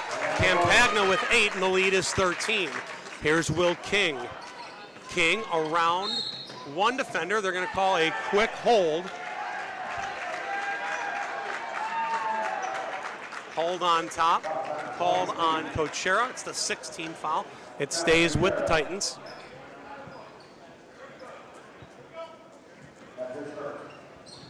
Jimmy McMahon to Will King. Will King draws two defenders on the help, now driving, skip pass. McMahon in the corner for three. Jimmy McMahon leaves it short. Campagna, Jerry Hernandez with the cherry on top.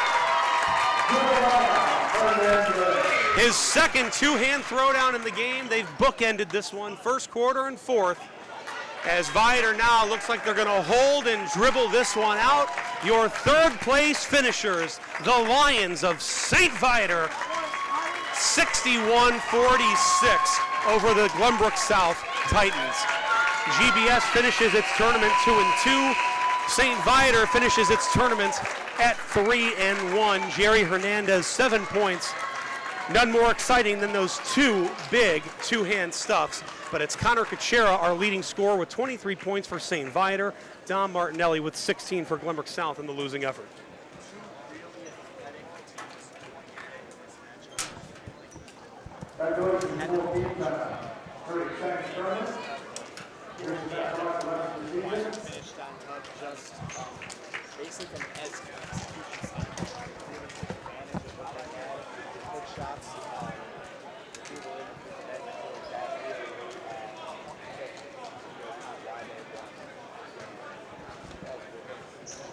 We're going to break. It's halfway through our doubleheader this evening at the 41st Annual Wheeling Hardwood Classic. St. Viator, your third place winner over Glenbrook South. A big thanks to the gentleman to my right, Jared Moser, calling the commentary. He's headed to North Central next year to continue his volleyball career. Jared, it was a pleasure working with you.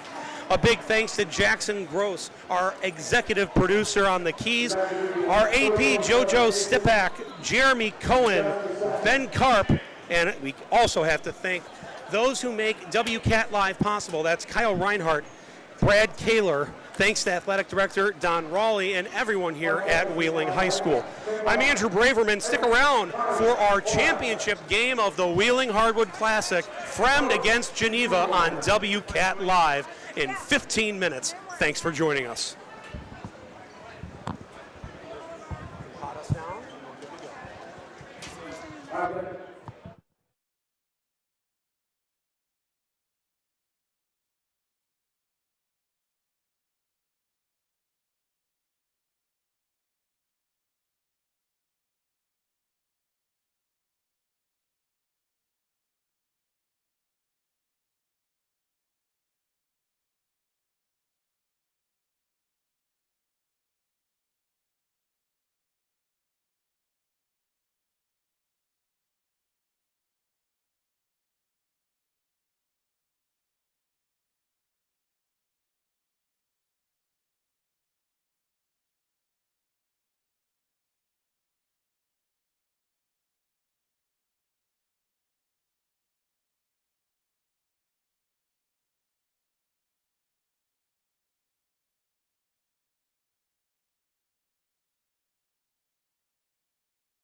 on this mic?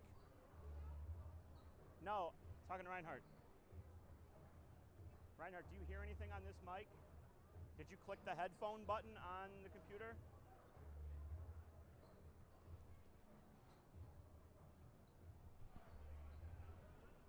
Did you click the headphone button on the computer? Okay. Okay, make sure you hit the headphone button.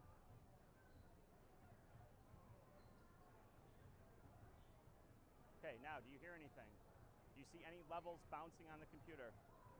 You don't know, no bars are bouncing? You hear? You got nothing? Anything, Reinhardt?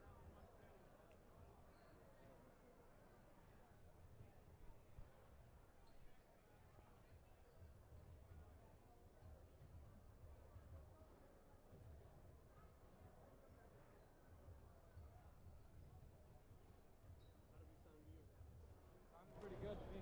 Yeah. All right. Yeah. Do you see any levels, Reinhardt? Do you see any levels coming through?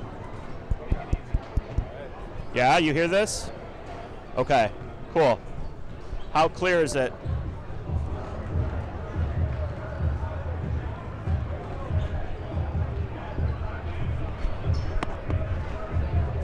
Do you hear this? Reinhardt, do you hear this? Can you talk in the microphone? Yeah, I can, yes. Okay, so this is, how's the level look in live stream? How does the level, you know, the green bars, how does it look?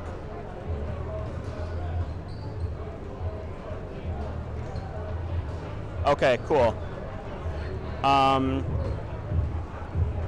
hesitant about running the cord all the way down onto the court, so we have to probably try it from up here and just see what we get. Make sense?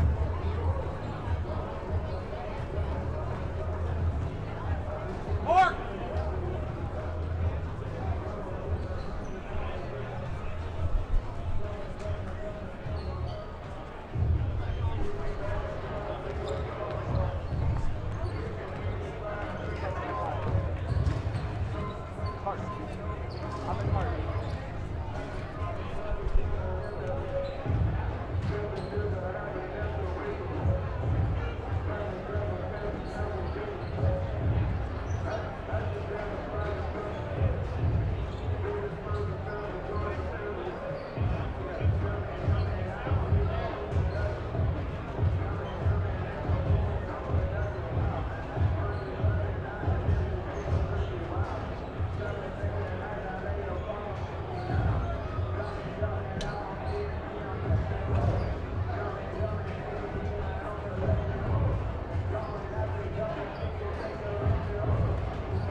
of your kids, one or two of your kids get all the tournament, come out here, I'll just give you the award, okay?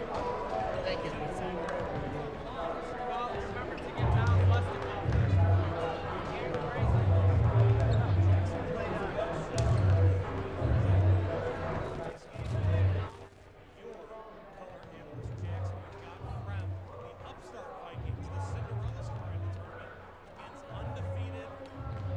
underrated Geneva.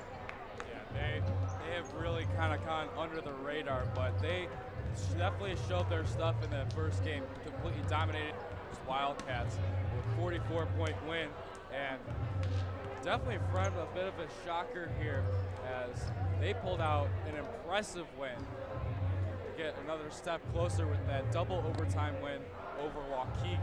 Just battling back and forth with them. Truly great game.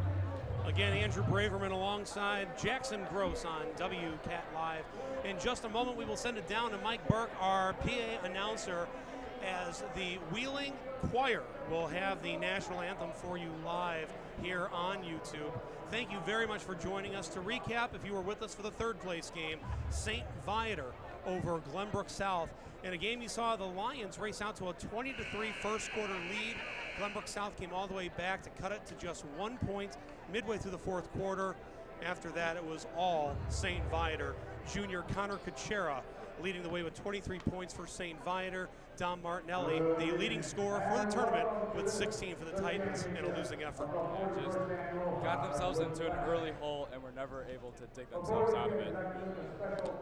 Let's go ahead and send it down to Mike Burke for tonight's national anthem, sung to you by the Wheeling High School Choir. From there, he went on to play at Iowa State University in a year where his team was the only one in the Big Seven to beat Will Chamberlain's Kansas squad. After 2 years at Iowa State, Ted transferred to North Park University, Chicago, where he considered attending the seminary and a possible career in ministry. That year, he averaged 24 points per game as a shooting guard, long before the introduction of the three-pointer. Following the season, Ted was drafted by Chicago's first professional basketball team, the Packers, now the Washington Wizards, but decided to finish his education and ultimately went on to graduate with a degree in mathematics. After 2 years at Arlington High School, Ted moved to Wheeling High School when it opened in 1964, where he taught and coached boys basketball for over 20 years, winning multiple regional championships. In 1978, Ted formed the first Wheeling Hardwood Classic, starting with 8 teams playing games over 3 days. After retiring from coaching and teaching, Ted went on to a career in financial planning, returning to the Hardwood Classic often as a corporate sponsor. For all he has done for Wheeling High School, Illinois basketball, and the Hardwood Classic, we have to offer this plaque to Mr. Ted Eckert.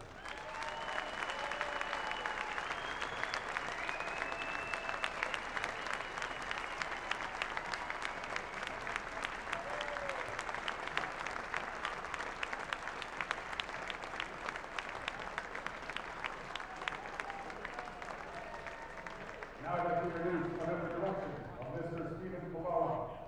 I'd ask that you please rise, face the flag at the south end of the gym, where from our choral department, our group Mosaic will sing the national anthem.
take a timeout of your vacation.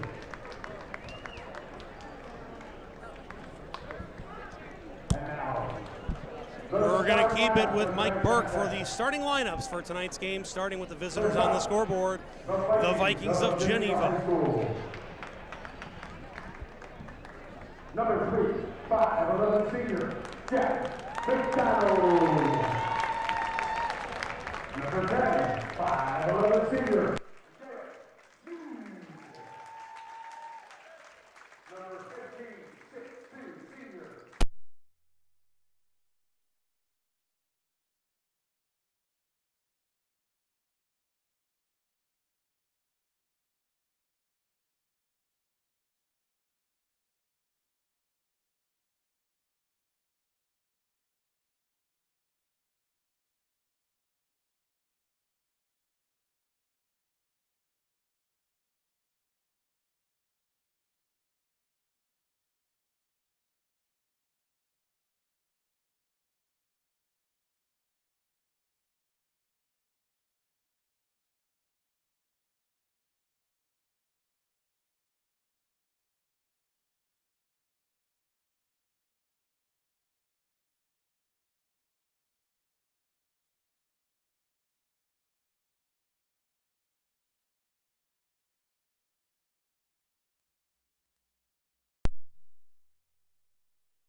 All right, welcome back to WCAT Live. Andrew Braverman, Jackson Gross, getting set to call the championship game of the 41st annual Wheeling Hardwood Classic. Undefeated Geneva wearing the road blues with white numbers.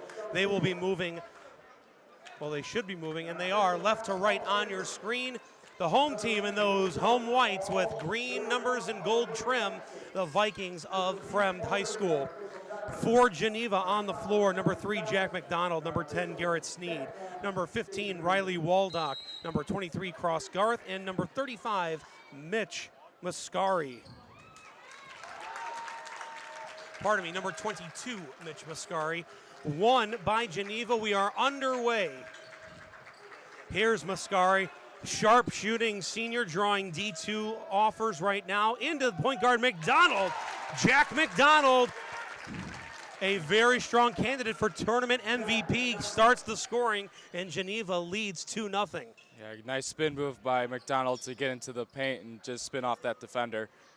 Here's John Smiros with the answer for Fremd.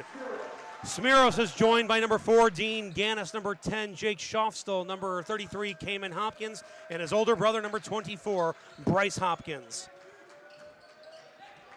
Mascari finds its way over to Cross Garth. Sneed stuck in the lane, back outside to Mascari. A deep three, Mitch Mascari, no. Rebound, the junior Cayman Hopkins. Schofstal in with the shot. They're going to call a push on the play, and Jake Schofstal will head to the line for 2. Nice. Foul called on number 10 for Geneva. Garrett Sneed, the senior, his first, team's first. Yeah, definitely a great take by Jake Schofstal to draw the contact and get these 2 shots. Schofstal, a lefty junior, saw varsity action last year as a sophomore, sinks the first. 3-2 Fremd on top very early, just 1 minute and 5 seconds into our championship game here.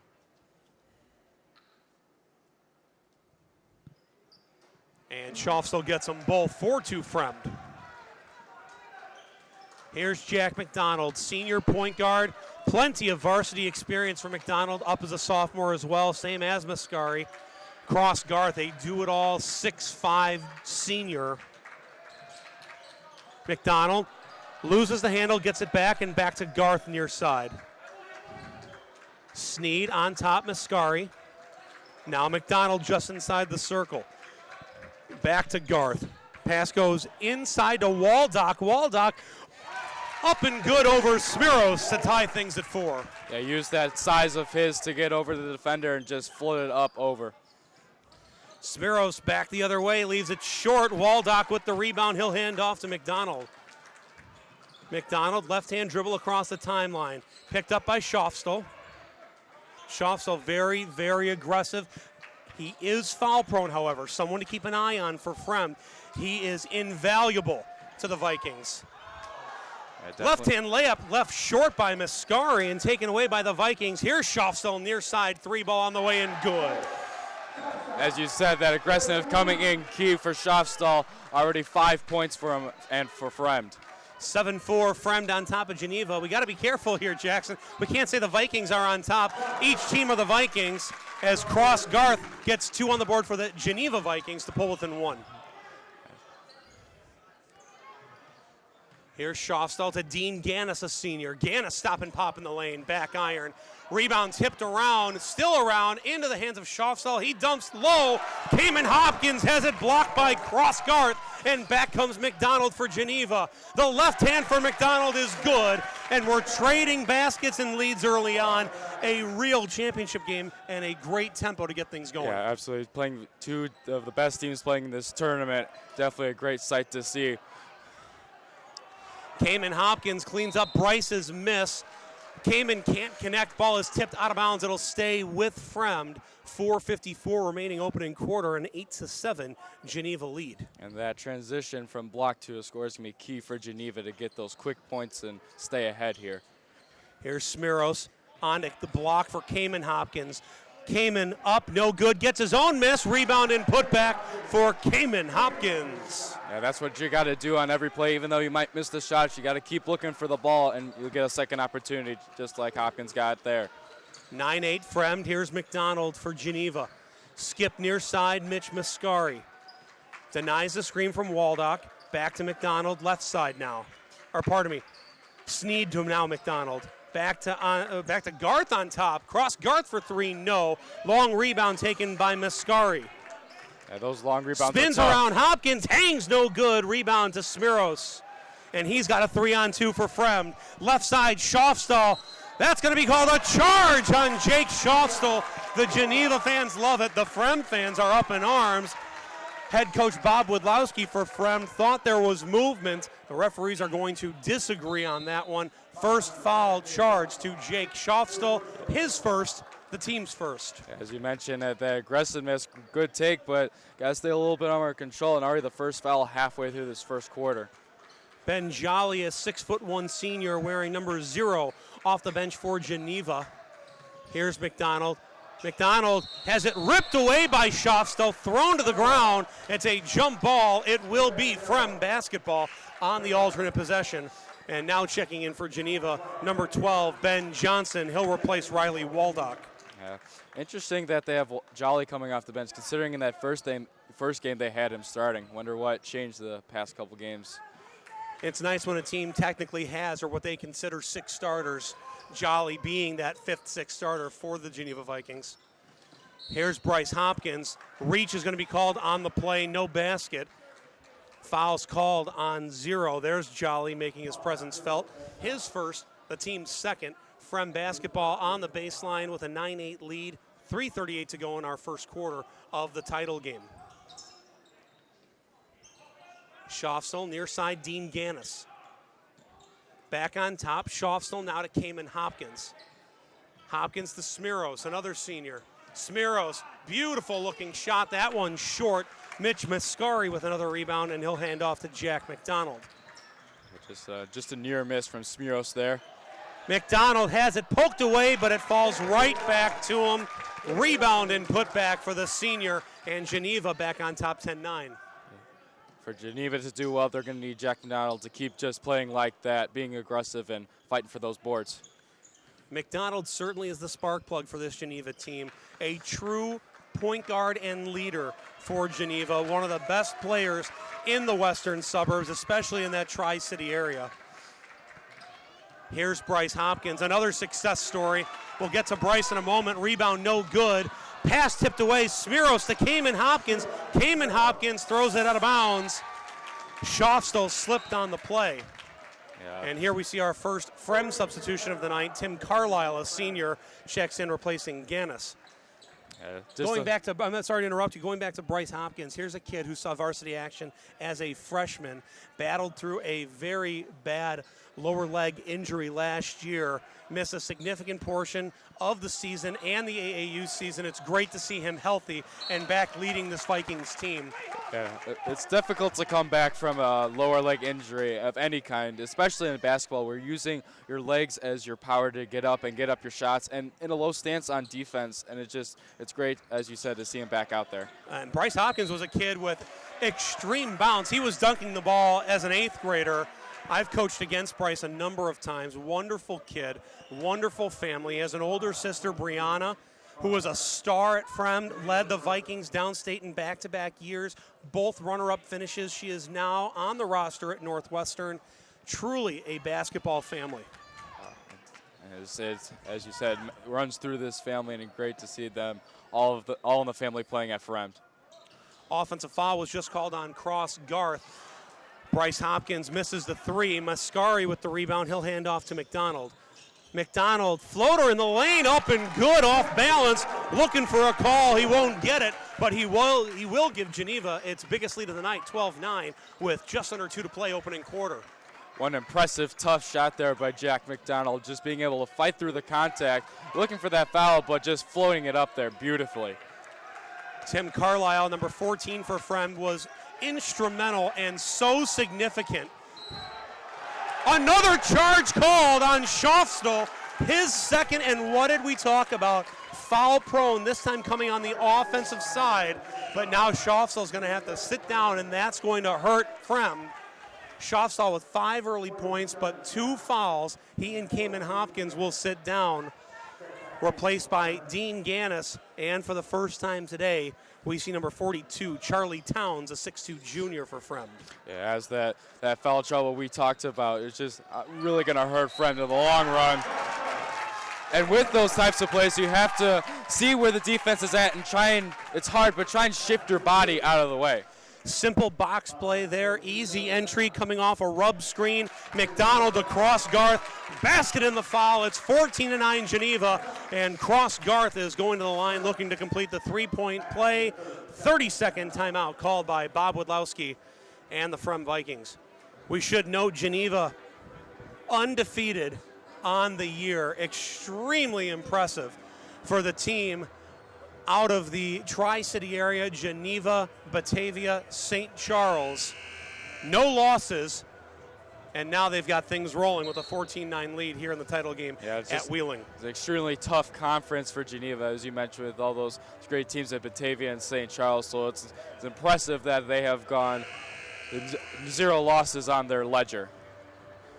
We got started talking about Tim Carlisle for Fremd, saying how instrumental and important he was. This is going back to the quarterfinal win that Fremd had, double overtime over Waukegan. Big upset in the tournament. Foul trouble up and down the Vikings roster. And here comes Carlisle, double figures in scoring, huge momentum to help lead Fremd to a win before he fouled out as well. Yeah, he was just a spark plug for Fremd during that game, and it especially key with such a long game, keeping guys fresh and being able to be out there. Yeah. Alex Williams has checked into the game for Geneva. He replaces Cross Garth, who made the free throw. Dean Gannis has a 3-ball on the way, catches iron and falls, and that cuts the deficit in half. It's now 15-12 Geneva with our final minute to play in the opening quarter. I don't care how those shots go in as long as they go in. It doesn't matter, pretty or ugly, 3 is 3. Offensive foul called against Williams as he just checks into the game. That's a turnover, Fremd basketball. Yeah. And you're seeing as quickly momentum has shifted. Looked like Geneva had a nice little lead, and now all of a sudden Fremd's starting to come back the other way. And we've really seen that through pretty much this entire tournament.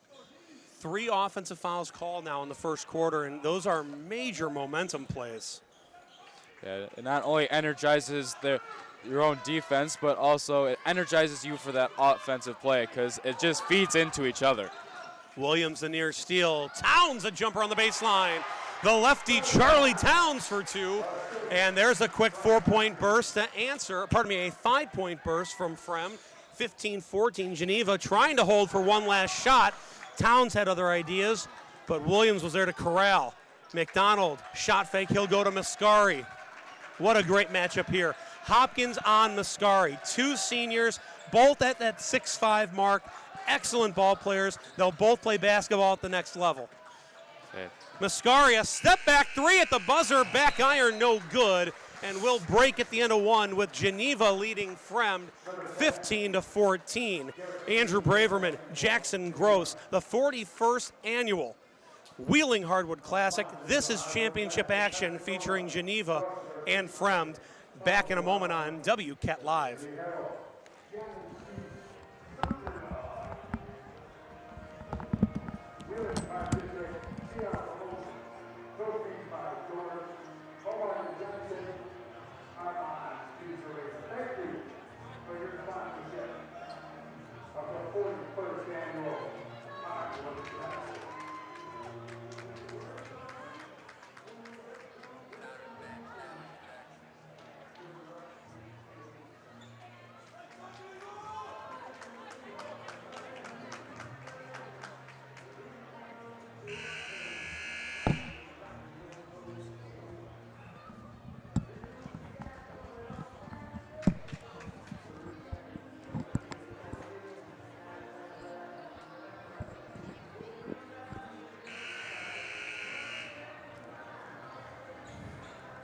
Welcome back to the championship game here at the Hardwood. Andrew Braverman along with Wheeling senior Jackson Gross. Jackson, tell us about that first quarter. What did you see? What's going to make an impact down the stretch here? Yeah, definitely the defensive intensity from both teams and the willingness to give up their bodies to take charges and really swinging momentum back and forth. No foul called as Jack McDonald airballs a floater. Rebound taken by Fremd. Here's Bryce Hopkins. Charlie Towns now to Dean Gannis far side. Carlisle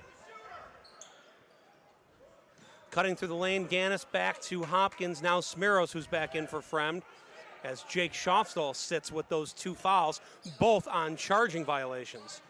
Hopkins hangs. It's intercepted by Mitch Mascari.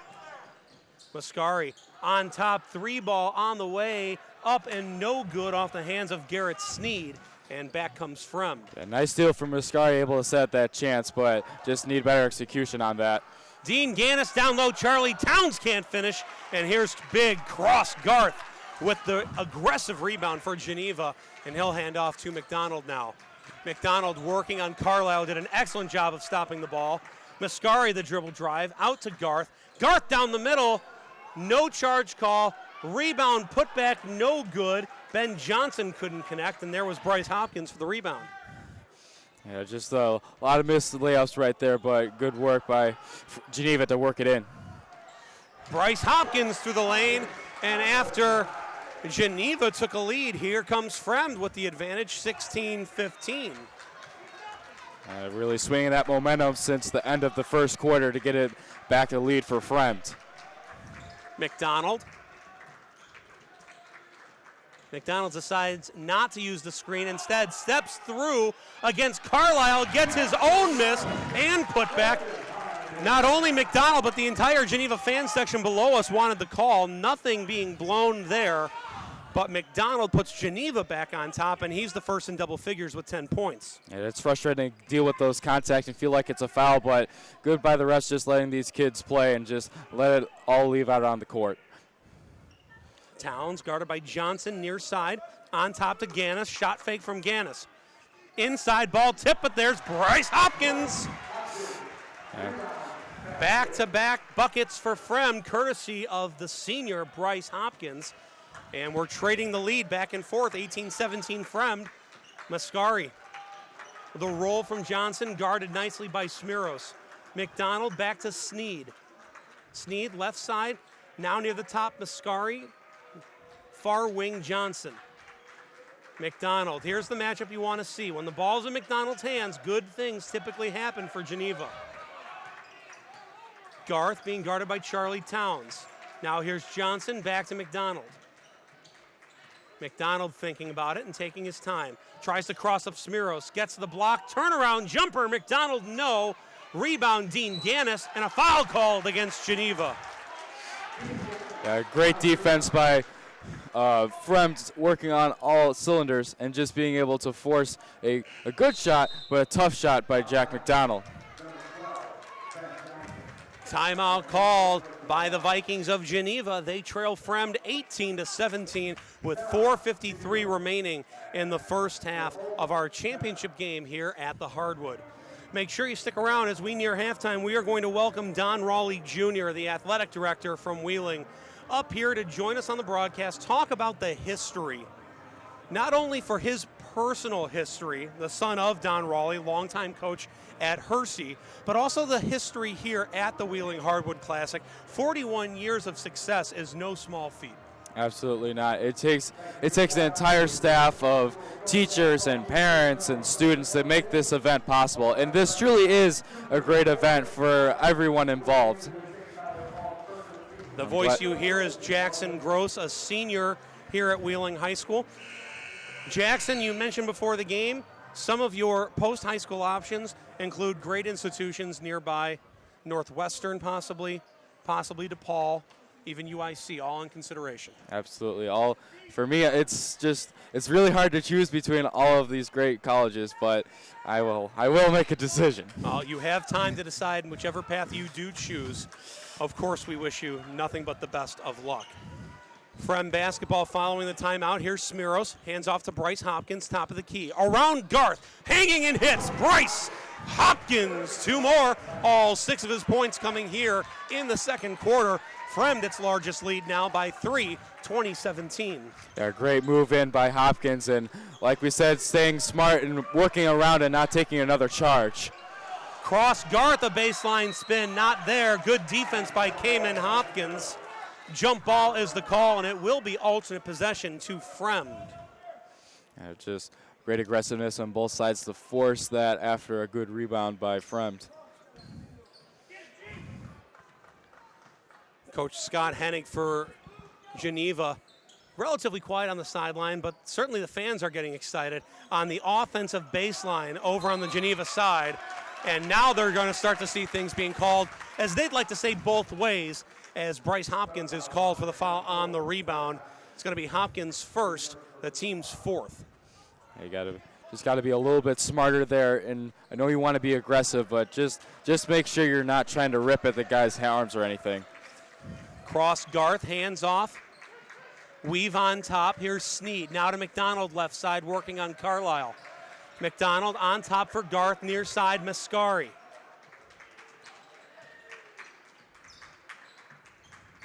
Mascari to McDonald. Carlisle's there, back to Mascari. Here's your outside shooting threat. Goes inside instead to Garth. Garth up, no good.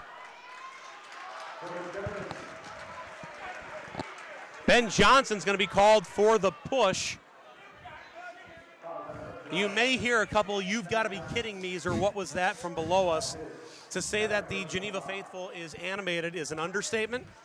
Yeah, they may have had a case on that last one, however. Yeah, it looked like he was just trying to go over for the rebound and everything, but just got to play through the calls. And it's great to see that both crowds are animated. It's just nice to see that both crowds are very into this very important title game.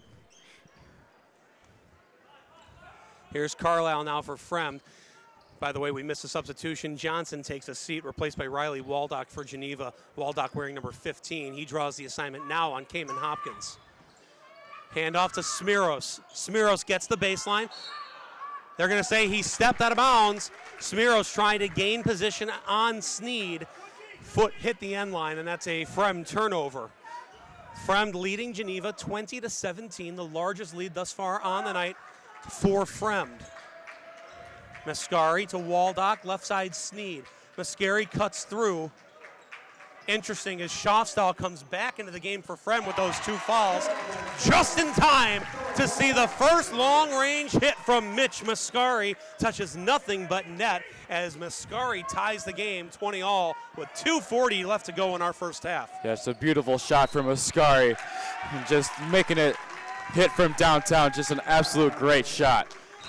A kid like Mitch Mascari has what's called unlimited range and also has what's called a green light. You cannot give a kid like Mitch Mascari an inch. Absolutely not. You got to guard him up tight and close, otherwise he's just going to knock it down. You know, shooters shoot. That's what they say, shooters shoot. He missed a couple early, kept on going, hit, and there goes Jack McDonald doing exactly what he does best, and that's create. gets inside on Carlisle, draws the foul. Leading scorer in the game with 10 points, half of the Geneva total, heading back to the line, looking to put Geneva back on top. We've traded leads so many times early on in this game, and McDonald's a big reason why. Absolutely, as he makes the first. But yeah, he's just been the absolute driving force for Geneva, and just going through all this contact is his small stature is very impressive and something any player from any school can learn from. McDonald listed at just 5'11", 3-year varsity contributor. A ton of experience on the AAU circuit with Mercury Elite based out of the western suburbs. Heavy D3, getting some D2 interest as well. And you're seeing why he will play at the next level. 12 points early on as Geneva leads 22-20. 2:10 left to go first half, Fremd basketball. Yeah, wherever he decides to go to college, whatever college gets him is getting a fantastic player in Jack McDonald. Dean Gannis already has 1 3 on the night. That one's no good. If this is on Schaufstall, if they call it on Schaufstall, it's going to be his third. And there it is.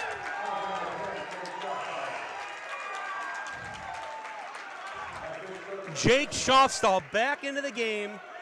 Gets called for the hold, coming down on the rebound. He's going to sit now with 3 fouls, and you have to wonder if he is going to start the second half on the bench with 3 fouls as well. I think absolutely he starts on the bench because only got 2 more fouls left until he's out of the game. And you want to protect him for those late stages, considering how close this game is. Mascari drives on Hopkins, and he gets the teardrop. Mitch Mascari, 2 more. Timeout, Bob Wadlowski and the Fremd Vikings. Geneva all the way back on top, 24-20 in the current 7-0 run for the boys in blue. And just, as we said before, this momentum just swinging back and forth like a pendulum, and now it's going back to Geneva. We'll see if Fremd can push it back now in their favor and try and tie this back up before the end of the half. While we have a quick break, we certainly want to give credit where credit is due, and that goes to Mike Burke, our announcer that we have joined throughout our evening tonight, as well as Pete Ogilvie, who is on the clock, Shelly Weigel, our official scorer here at the Hardwood, Joel Walensky, the chairman of the boards, keeping track of stats, along with Jason Whiter and Marcus Thomas. Thank you to everybody, and a big thanks to WCAT Live providing this platform for all of you at home, no matter where you are around the country or world, to watch this game live. And Don Raleigh Jr., the athletic director here at Wheeling, who will join us as we head to halftime in just 1 minute and 40 seconds. Yeah, just a great by all staff and just making this event possible and being willing to go through 4 days of this great event. Fremd ball, here's Cayman Hopkins, now to John Smiros. Smiros right side, Gannis on top, Cayman Hopkins. Cayman Hopkins gets stopped in the lane, kicks out, Smiros for 3, no.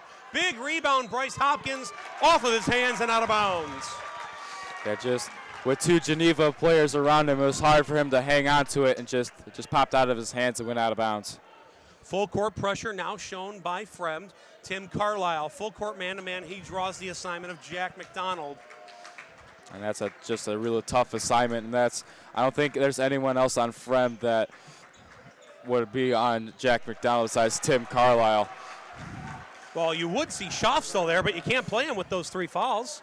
Yeah, that's for certain.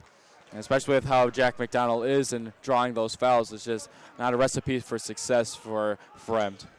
A rare turnover traveling on Jack McDonald gives the ball back to Fremd. Gannis now far side as we are under 1 minute to play first half. Here's Bryce Hopkins around Mascari. Tries to go up and under, get fancy, no good. Rebound, Waldock. Now McDonald, cross Garth, up and fouled by Cayman Hopkins. Cross Garth will head back to the free throw line for 2. Yeah, good defense. As we mentioned, going from defense to offense and getting that quick opportunity for these 2 free throws. When you see the transition opportunities from Geneva, you see how good McDonald is in the open floor. However, with Fremd's suffocating defense, you're going to see a lot more in the half court, and what that means is 1-4 high sets after 1-4 high sets from Geneva, where they have 40 or more different looks from that Syracuse set. Very, very technical team. Yeah, definitely well coached throughout. All their coaches do a great job of not only physically preparing the players, but mentally preparing them and making sure they know how to run offense and defense. Coach Hennig over at Geneva has had his team playing such great basketball this year. Again, they are undefeated, and now Geneva leads 26-20 over Fremd with under 30 seconds to go in the first half. Carlisle to Hopkins. He'll try a three. That one's up and good, and here comes Bryce Hopkins. Yeah. Hopkins with 9 to lead the Fremd Vikings in scoring, and McDonald wants to hold for one shot. 10 seconds to go. Screen by Garth left side. Now Johnson. McDonald picks up, goes to Mascari. That's his range. Here goes Mascari into the lane. Floater, Mascari, board no good. Rebound, Bryce Hopkins. No chance at a shot. But that three-pointer at the end of the quarter pulls Fremd within 3. 26-23 at the break. Geneva leading Fremd in our championship game at the Hardwood. Jack McDonald has 12 to lead all scorers. Bryce Hopkins with 9 for Fremd. Yeah, that three was really big at the end of the half. Just everyone loves to see the three-point shot, and when it gets you back to within a one-possession game, it just increases that momentum that much more. The voice you are hearing is Jackson Gross, a senior here at Wheeling High School. A big thanks also to Jared Moser, our executive producer, hitting all the keys this evening. And of course, WCAT Live wouldn't be possible without the efforts of Kyle Reinhardt and Brad Kaler in our technology department. Thank you so much, Kyle. Thank you, Brad. Can't forget about our assistant producers, our APs, JoJo Stipak, Jeremy Cohen, and Ben Karp as well. I'm Andrew Braverman. You're watching WCAT Live.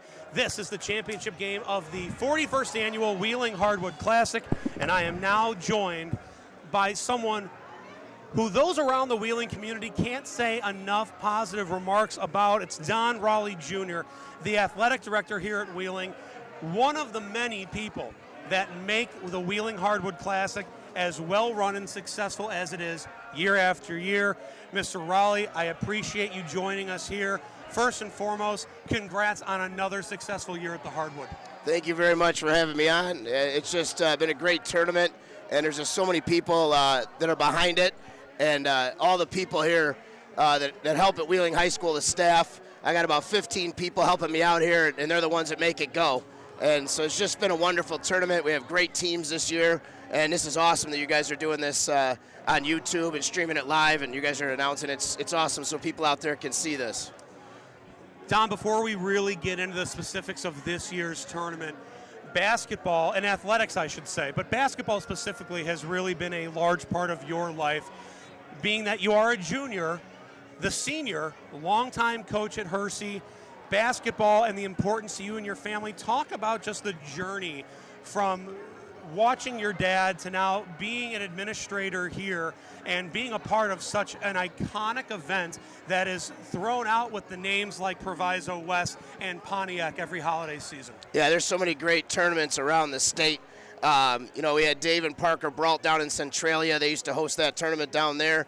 Just a wonderful tournament. I went there all growing up. I also went to Pekin down by Peoria. A wonderful tournament along with Pontiac and Proviso West. And just my whole life has been basketball. My father's actually here tonight at this tournament. It's just part of my family's life, and just really enjoy tournaments and want to do this, as part of my career. So I'm just really happy to be able to do what I'm doing. Obviously, when people look at tournaments, especially the holiday tournaments, because they're early on in the high school season, there are clear favorites coming in.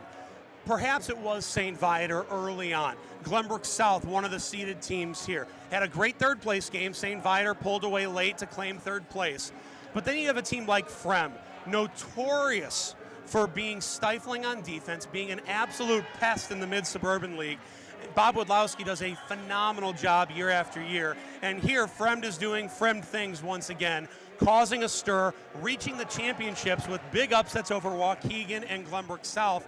And then you have a team well outside the area from the Tri-Cities, and they haven't lost a game yet. Could you have put together a better tournament this year if you tried? Yeah, first to talk about the field, this is one of the deepest fields arguably in the 41-year history. We got teams out in the area that are ranked there were 6 or 7 teams that could have been ranked in the top 3. So just a very deep field, and it's just been wonderful to see this basketball play out. And Fremd's the kind of team under Coach Bob Wodlowski that can give anybody a hard time. I mean, they've got talent, but the style they play with, they can stay in any game and beat anybody on any given night. And you see that again, testament to Bob and what he's done over the years. He's one of the better coaches in the area, and he's just a great guy, picking up his 300th win earlier in the tournament. And, the tournament is just deep. This Geneva team is loaded. Under the direction of Scott Henne, he does a wonderful job. Couldn't be a nicer person as a coach. Treats everybody with respect. And this is just a wonderful matchup. Geneva is deep and just really fun to watch. It's just a great, great group of teams we have this year. Don, you and I could talk basketball all day. I'm confident in that. I know you are as well. You have a lot on your plate here, wrapping up another beautiful and well-run 4-day event. Can't tell you how much I appreciate you taking the time to join us on the broadcast. I know everyone from WCAT Live feels the same way. Before we let you go, you've got a 3-point Geneva lead over Fremd as we head into the break. How do you see the second half play out? Who are you going to be awarding a championship trophy to? I see this game coming right down to the wire. Very close game. Fremd doesn't let teams get away. Geneva might have a little bit more depth, but nothing will surprise me. This game is an absolute coin toss. I picked Geneva as a slight winner in this game, so it wouldn't surprise me if they pulled it out at the end, but I think we're going to go right down to the wire. Don Raleigh Jr., athletic director here at Wheeling High School, an excellent administrator, an even better man. Happy and healthy New Year. Thank you for letting me especially be a part of what WCAT Live and what the Hardwood Classic is doing this year and every year, because I've certainly been a fan long before I was able to be a part of the broadcast team here. Well, Wheeling High School thanks you for being here and doing what you're doing, working with our young people and broadcasting and teaching them the ropes. From what I've heard, you're doing a wonderful job, and thank you to WCAT and everything they've done. This is wonderful to add to our event, and we hope it continues to grow. So thank you very much for having me. Don Raleigh Jr., second half action in a matter of minutes here on WCAT Live. You're streaming on YouTube. I'm Andrew Braverman. We're going to have Jackson Gross back as Geneva leads Fremd 26-23 at the break. That was awesome. Thank you. Thanks for having me. Absolutely. Thank you. I mean, I should be thanking you. That was great. Absolutely. These guys are doing a wonderful job. You're doing an awesome job. I'm listening. You're doing a Thank great you. job. I appreciate it. Thanks, Jackson. You're doing a great job, buddy.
Second half action about to begin here at the Hardwood.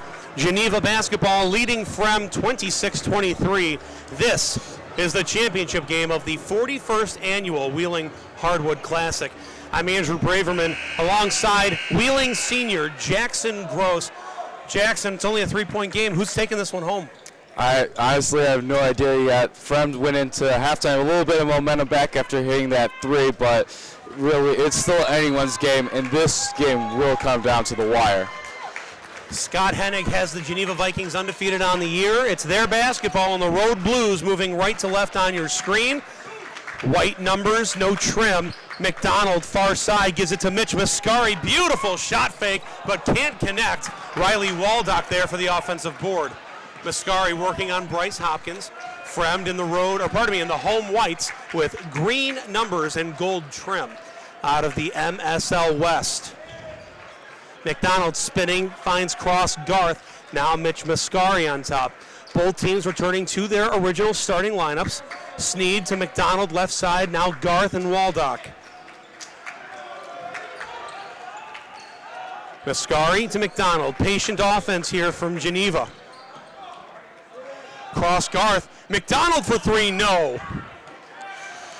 Jake Schofstall tips the rebound to John Smiros. Keep an eye on number 10 in white, Schofstall, with those 3 fouls. Yeah, definitely keep an eye on. Just make sure he's got to be a little bit more controlled and slightly less aggressive. John Smiros, a left-hand dribble drive. That one's off the board and good. Fremd now within 1, 26-25, as Smiros starts the scoring in the second half for Fremd. Yeah, nice left-hand drive, getting into the paint, and just an easy layup. 3 ball from Mascari. Count it! What are you gonna do? You don't expect, you expect him to take that kind of shot, but it's just so hard to defend, and just a great release and just beautiful shot. Mascari standing at 6'5". He doesn't have a high release. His height really helps create that style of shooting and for that success. You see shorter players needing to get the ball higher. He shoots and starts his shot from just under his chin. Here on the defensive side, it was Jack McDonald drawing the offensive foul on Bryce Hopkins. Momentum back to Geneva. Yeah, just working back now after that quick bucket from Fremd. Now just trying to get that momentum real fast. Here's Cross Garth with it. Sneed, now McDonald. Near side Waldock, not a threat to take that 3. Garth is, however, so you have to have a hand up on Cross Garth. Sneed back to Mascari, and look at this now. Hopkins not giving him an inch. McDonald. Don't you just love the patience of a point guard like Jack McDonald? May have gotten away with a walk there. Just as I'm talking about patience, he may have stutter-stepped. Looks like the officials missed that one. Instead, they get Dean Gannis on the reach. Yeah, just a little miscue right there, but definitely still good patience and just waiting for the perfect shot to take it. And that's what you got to do, is just look for what's there, reading the defense. Maybe running a specific offense, but read the defense through your offense. The ball stays with Geneva. Here's Mascari, another 3 on the way, no good. Rebound chased down by Smiros. 29-25, Geneva leading Fremd. The Vikings of Fremd with the ball. Here's Kamen Hopkins, now Schofstall. Schofstall started hot with 5 early points, but picked up his 3rd foul halfway through the second quarter. Kamen Hopkins tries a 3, no good. Waldock to Mascari. Mascari to slow things up. On top, Sneed, now near side McDonald. This is the person you want handling if you're Geneva and head coach Scott Hennig. Definitely the leader of this team and definitely leader of the offense. Quick pick and roll, but Waldock's hands weren't ready. Fumble out of bounds, ball back to Fremd. Another turnover for Geneva. Yeah, just a little miscue right there. Just got to make sure your hands are ready for any pass. So just they'll fix that out on the next go around. Big thanks to everybody joining us on the live broadcast through YouTube and WCAT Live. You can follow along on Twitter at WCAT Live. You can follow me at Andrew Braverman as well. John Smiros, turnaround jumper just inside the free throw line. Good. Smiros now with 6 and Fremd's within 2. Gannis tried to draw the charge. Instead, he forces a turnover as McDonald dribbles that one off the foot and out of bounds. Yeah, that ball was launched after it hit off that foot, but good defense by Gannis to force that turnover. Gannis got his body directly in front of McDonald. Had the refs called a charge there, Jackson, I would have been okay with it. He certainly had the position. Instead, it's going to stay with Fremd. Fremd maintains the arrow. No jump ball, no foul against McDonald, however. And that, conversely, oh dear. Oh boy.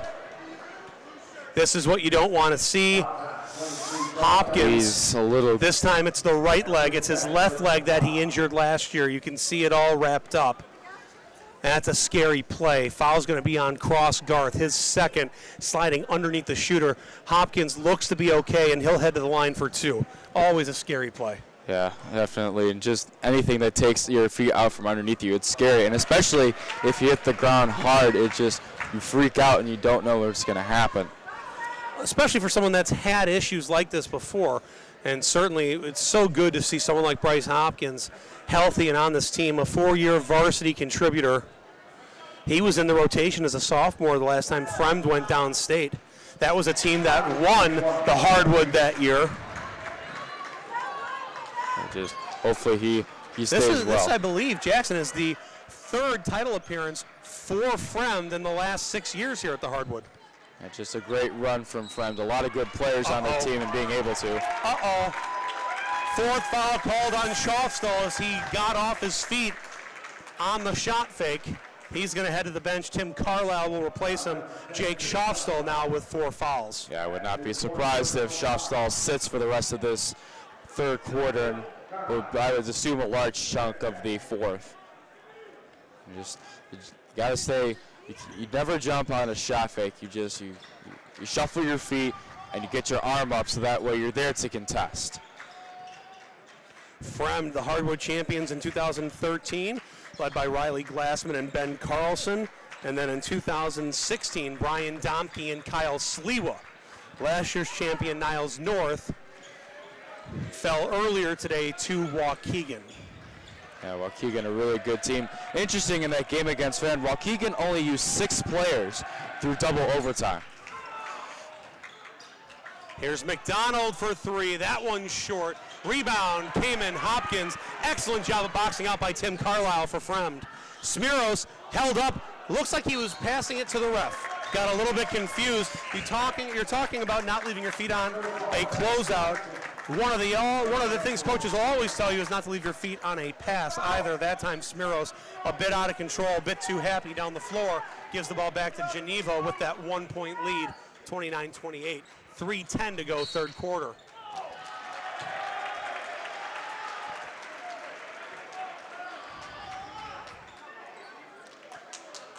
Things are starting to get tight. Ben Jolly called for the offensive foul, his second, the team's second. Yeah, it's oddly a lot of offensive fouls in this game. Yeah, way too many, in my opinion. You've seen a lot of offensive fouls throughout, not only to this game, but throughout the entire Hardwood Classic this year. Yeah, and it's good by the defenses to get in position to take a charge, but just a little out of control with it.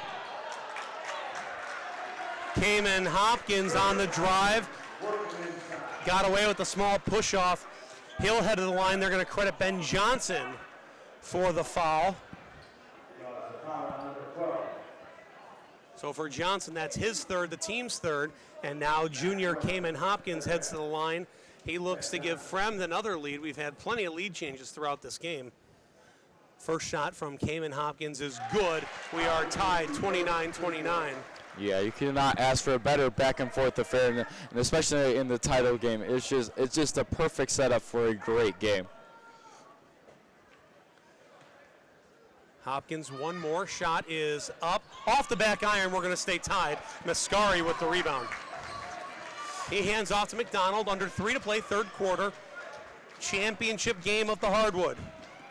Gannis makes McDonald back up towards the circle. Quick hesitation for McDonald, loses it off his foot again, complaining to the ref that it was off of Gannis. The ref doesn't see it that way. Fremd basketball, that's now the 3rd turnover this quarter by McDonald. I just got to get the ball under control and make sure you're protecting it well so that way it doesn't keep getting poked loose. Tie ball game, 29-29. Bryce Hopkins. Top near side goes right side. Gannis fakes a shot around the screen. Gannis on top. Hopkins. Far side for Smiros. Bryce Hopkins a pull-up three. That one's no good. Another rebound from Mitch Mascari. McDonald, Jolly, Mascari. Left-hand drive, kicks to Garth for three. That one's no good. Big rebound, John Smiros took it right out of the hands of Ben Johnson. You got to go up for two hands with the rebound, only trying to reach out with one. Geneva, I believe, crowd was looking for a hold. Smiros dribble drive, stop, turn, Hopkins, Tim Carlisle. That one's good. Fremd that brought its student section, gets him on its feet with a Carlisle three-pointer.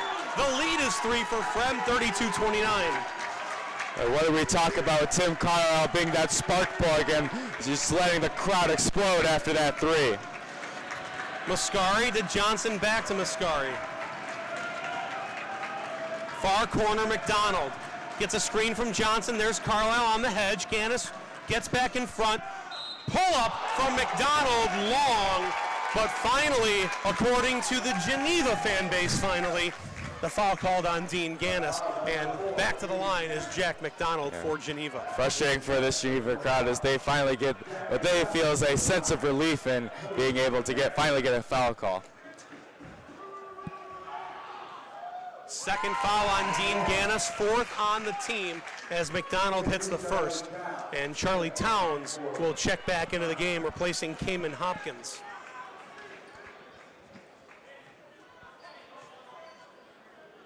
.32-30 is your score. And now for the first time tonight, we see number 32, Daniel Belzer, a 6'4 senior. He'll head into the game, replacing Johnson. First action for Belzer tonight. McDonald connects on both. He has a game-high 14 points to lead Geneva. Just an impressive performance by arguably the best player on Geneva in the game that counts for the most at this tournament.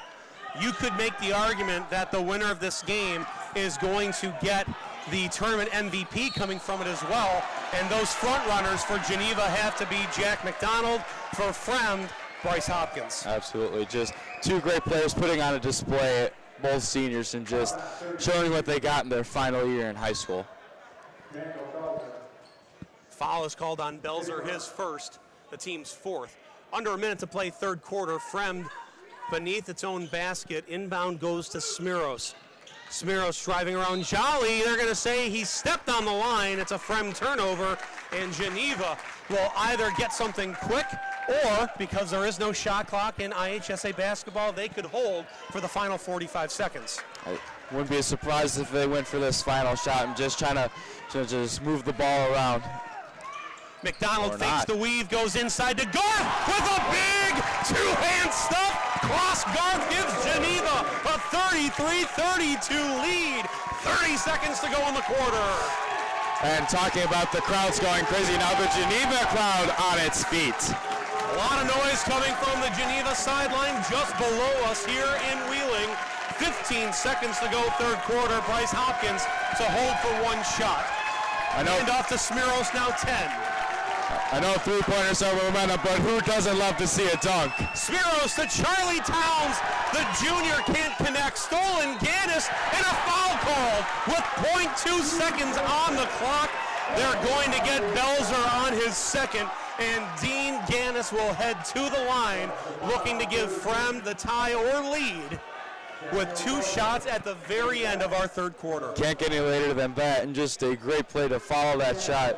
Both teams have seen like their guards getting involved in the rebounding, so both teams got to do a better job on rebounding. Gannis hits the first, one more on the way. Geneva technically can't even get a shot off with 0.2 showing. I'd have to get it about half court, just try and fling it.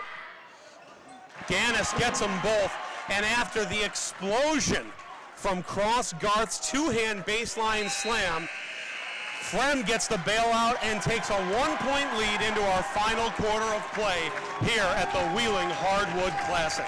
Andrew Braverman alongside Jackson Gross.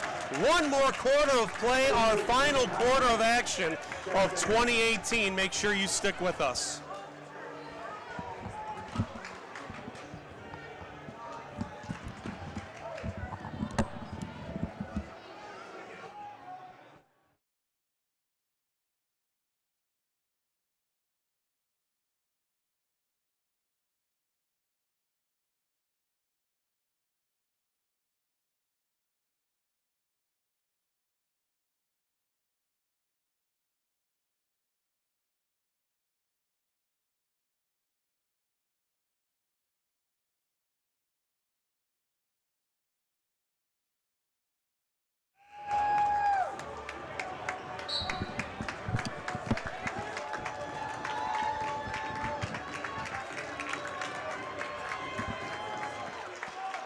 We thank you very much for being with us throughout the evening on YouTube, courtesy of WCAT Live. Andrew Braverman and Wheeling senior Jackson Gross taking you home for 2018. Fremd basketball leading 34-33. Start of the fourth quarter, and here's John Smiros. Right side to Gannis, gets a screen from Cayman Hopkins. He'll go to Bryce Hopkins. Now left side Smiros. Uses the screen, right hand dribble drive. Smiros hangs, no good. Rebound Ben Johnson for Geneva, and quickly he gets it to Jack McDonald. Good first defensive possession for Geneva. Mascari through the lane, cross Garth for a three, no. Rebound Bryce Hopkins. That would have been a huge explosion for the Geneva crowd, just missing off the near side of the rim.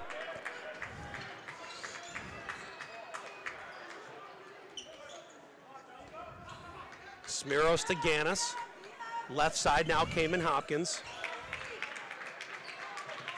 Tim Carlisle through the lane, throws up a wild shot, but draws the foul on cross Garth. Garth thinking it was a bit of a flop. Carlisle at least played the part of catching a knee, and he's heading to the line for two. He's taking a... No, I'm sorry, they're calling it on the ground. Okay. It looks like, even though flop or not, Carlisle hit the floor pretty bad, and it looks like he's calling for a substitution for him. A little shaken up, but he's looking okay. Gannis backs in, McDonald can't hit, and Mascari picks up the rebound. Now quickly to McDonald, up the floor, Garth. Garth, cross up Cayman Hopkins. They're going to call a push on Cayman Hopkins. Another.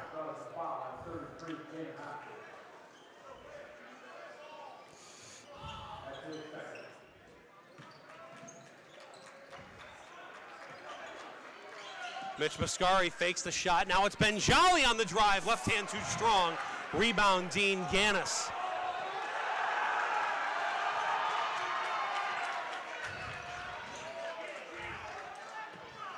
Smiros, now Carlisle. Carlisle left-hand dribble in the lane. Kicks out Cayman Hopkins for three, no.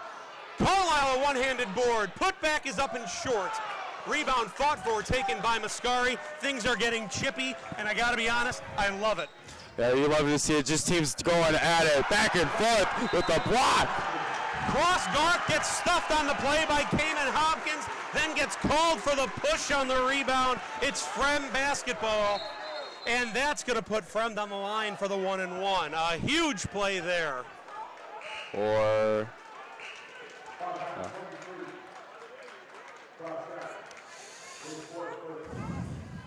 I just love him going for the ball. Just got to realize when to just try and grab the ball and get that jump ball. Garth is to Geneva comparatively what Carlisle is for Fremd. He's that spark plug.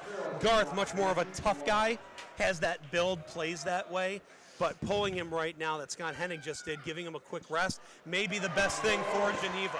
Give him a quick breather. There's plenty of time left in this game. 6-12 as Fremd takes now a 35-33 lead. Smiros up to 7 points in the contest, has one more on the way. Speaking of like those spark spots we're talking about between Garth and Carlisle, Carlisle's more of that that little guy that kind of gets under your skin and kind of tries to get in your head. McDonald, fancy behind the back, left hand spin up and under. Could that be your tournament MVP? It certainly looked like it on that play. Just a great acrobatic move to rise up and then quickly change the shot to the left hand and scoop it in. Garth heads to the bench. Smiros hits a pair of free throws, and back comes McDonald with a nifty up and under, left hand through the lane to pull Geneva within one. Bryce Hopkins to his younger brother, Kamen. Kamen stopped, goes cross court, Smiros. Smiros working on Sneed, now goes to Carlisle. He'll pull it out. Smiros around Sneed with the right hand, he stops and retreats. Still working, here goes Smiros in the lane. His own up and under, no good. No foul called, Geneva basketball. Mascari the other way. Mascari down to Johnson, his shot won't fall. Waldock can't get it before it touches the end line. It's gonna be Fremd basketball. Great hustle on both ends of the court, and just as the front bench is actually looking for a foul on that last play, but none was called, but just great back and forth action. Timeout called by Bob Wodlowski and Fremd. They lead Geneva 36-35 with 5:10 to go in our championship game. Make sure you stick around. After the game is over, we will hold the broadcast to bring you the trophy presentation for our runner-up and our tournament champion, as well as the announcement of the 41st annual Wheeling Hardwood Classic All-Tournament Team and your tournament MVP. There will be 10 selections to the all-tournament team, 1 MVP, most likely coming from this game, and it could be safe to assume it's an MVP battle between Jack McDonald of Geneva and Bryce Hopkins of Fremd. Yeah, the two best players playing their hearts out, trying to win this game, and maybe a little extra motivation and try and get that tournament MVP. As we finish up a full timeout, we will remind you how these teams got here. Geneva absolutely crushed the host Wheeling back on Wednesday, 64-20. Then beat Niles North in the quarters, took down St. Viator in the semis, and that's how they reached our title game. Fremd, they got their tournament going, beating Libertyville by 3, holding on to defeat Waukegan in double overtime, then upsetting Glenbrook South in the semifinals, and here they are with a 1-point lead and 5:10 to go. Yeah, it's just a great tournament run by Fremd so far, and I think this is the type of game they want to be in, where it's such a close game, where Geneva is used to having a larger lead throughout most of the game. Schofstall back into the game with his 4 fouls, goes to Smiros on top, back to Schofstall. Here's the junior lefty to Carlisle, seeing valuable minutes throughout this entire tournament off the bench. Here's Carlisle with the shot fake. Now to Bryce Hopkins, back on top, Carlisle, near side Smiros. Hopkins off the curl, we're gonna have a foul called. We're gonna say it's offensive, and that's gonna be on Tim Carlisle. Illegal screen, important because the next foul on Fremd, assuming it's not a player control foul, will put Geneva on the line in the bonus. Definitely key down the stretch as you're getting those free attempts at the basket, so gotta be under control and know where you're at in terms of fouls. McDonald, right side, tries to get Mascari coming through a zipper cut, bumped off the line, and here he goes working on Hopkins, kicks out Sneed for 3, no, rebound Smiros for the Vikings of Fremd. Full court pressure by Sneed, he gives it up, Smiros that is, to Bryce Hopkins. It seems like Sneed snuck in and got a tip out of bounds. I'm not sure Bryce Hopkins saw him coming. No, it was just right out of the corner of his eye. Never saw him, but seems like the 3 ball hasn't really been falling as much in the first half for Geneva. Might want to start going into McDonald and trying to get inside more. Smiros around Sneed. Geneva, actually both teams now in the bonus. Handoff goes to Gannis. Gannis splits a double team. Stop and pop, Dean Gannis for 2. Looked like a little miscommunication between those two defenders, McDonald one being one of them and not sure who's going to pick up Dean Gannis. Cannot leave a gap like that near half court. Gannis exposed it, was able to connect on the jumper. Timeout, Scott Hennig in Geneva. 3:40 left to go. Fremd on top, 38-35. Jack McDonald with his 16 points leads all scorers. Next in line for Geneva is Mitch Mascari with 8. Bryce Hopkins, 10 for the Vikings, and very balanced throughout. John Smiros with 8, Dean Gannis with 7, Schofstall with 5, all coming in that first quarter. Yeah, there's a much better balance from Fremd as Geneva really needs to get Garrett Sneed going. No points throughout this game, and he's usually one of their key contributors. As of right now, you've got 2 starters from Geneva with no points in the ball game, and that's Sneed and that's Waldeck. Everything being produced by Garth, McDonald, Mascari. And as you mentioned, there's that foul trouble for Shopstall. Also, Garth has to be careful as he has 4 fouls as well. Matter of fact, with the exception of 1 basket, every point for Geneva tonight, courtesy of McDonald, Mascari, and Garth. Great to see your star players going out like that, but need those secondary guys to chip in a little bit. Not sure if you're going to see Geneva attempt the 3 and look to tie here. If they do, it's certainly going to be from Mascari. And matter of fact, there it goes. Mitch Mascari right on time. Good for 3, his 3rd tonight. We are knotted up 38-38. What a shot. Right as you were calling it, Mascari with the big 3.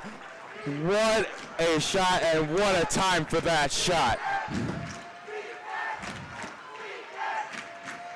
The Geneva fans getting into it as Smiros has the ball for Fremd. We are now under 3 minutes to play in our championship game at Wheeling. 38-38.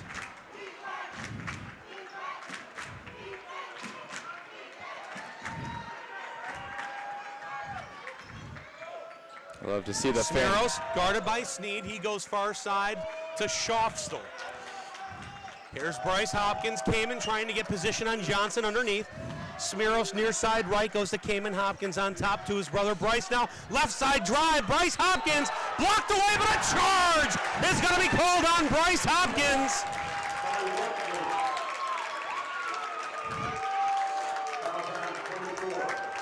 And once big time momentum play, it's the 3rd on Hopkins.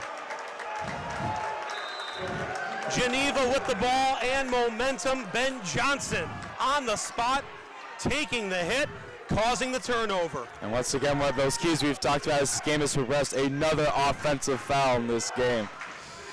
Geneva went back to that 1-4 high look, trying to get the zipper to Mascari. He was bumped off the block, no problem. Cross Garth is there, and now all 3 senior leaders for Geneva are in double figures. Absolutely what Geneva has needed from their 3 best players for them to play as well as they are. Hopkins back the other way. Touch foul. It's going to be on the floor, but it's also going to put Hopkins on the line for a 1-and-1. If that's on Garth, that's his 5th. That's huge for Geneva. Cross Garth checks out of the game with 11 points, but those 5 fouls will have him sit for the remaining 1:59 of our title game. That is a huge blow for Geneva. We were talking about Schofstall with those foul trouble. He hasn't gotten his 5th, but Garth now with his 5th. And as steady as Schofstall is, he has not had the impact on this game that Garth has had for Geneva. Right, exactly. Now Hopkins leaves it short. His brother's there for the putback, and now he's going to the line for 2. I know. Ben Jolly will have to step up for Geneva, and a great play by brothers. Even though Bryce missed a good rebound by Kamen to get that board and force potentially a couple more shots. It's hard to tell, Jackson. Had Bryce not gone down with an injury last year, who would be more bouncy, Bryce or Kamen? With the injury and his rehab, to Bryce that is, it does have to be Kamen at this point. Yeah, but they're built the exact same way. You can clearly tell these 2 are brothers. Same haircut for the most part, and just 1 year separating them. Kamen Hopkins splits a pair. He has 4 points on the night. Fremd trails Geneva 40-39 with 1:50 remaining in our title game. 30-second timeout called by Scott Hennigan. Geneva. Jackson, you can't ask for a better title game here. Evenly matched teams, a hard-fought game, chippy play, big shots, big personalities, and honestly, pretty nice crowd, especially from student sections, give the edge to Fremd over Geneva on this one, coming out just 2 days before the new year. Absolutely, and just a lot easier for Fremd to get out here, being a lot closer to Wheeling than Geneva. But as you said, what an unbelievable game we've had so far. Just what you expect with the two best teams so far going through this tournament, just putting on an absolute show, not only for the crowd here, but the crowd here watching us on YouTube. You mentioned Geneva being, well, just a little bit out there. Well, Geneva is the team that's traveled the furthest for this tournament. You have teams, well, obviously Wheeling, the host, but Fremd, an MSL team, Prospect, an MSL team, Glenbrook South coming from Buffalo Grove, an MSL team. Sure, they're nearby. Ridgewood isn't that far. Taft isn't that far. Geneva to get here, about an hour. And just 70 miles round trip. That's no small task, night in, night out, just for a Christmas tournament. And just they're not staying overnight here. It's not like teams that go down to Pekin or Centralia or to Pontiac. These guys are making the commute. And just great by the coaches keeping these players prepared and wide awake for these games. Even though they played later in the day, it's still important for them to keep them fresh and ready. Oh, you've got an 8:45 tip. That was every night this week, and no better one than here. Ben Jolly for three, no good. Look at Bryce Hopkins. He heard me saying he wasn't bouncy. He heard me saying he wasn't as bouncy as his brother, for the record. And did you see him sky for that rebound? Under a minute to play, make it 1 minute on the dot. Timeout, Bob Wodlowski and the Fremd Vikings trailing by one.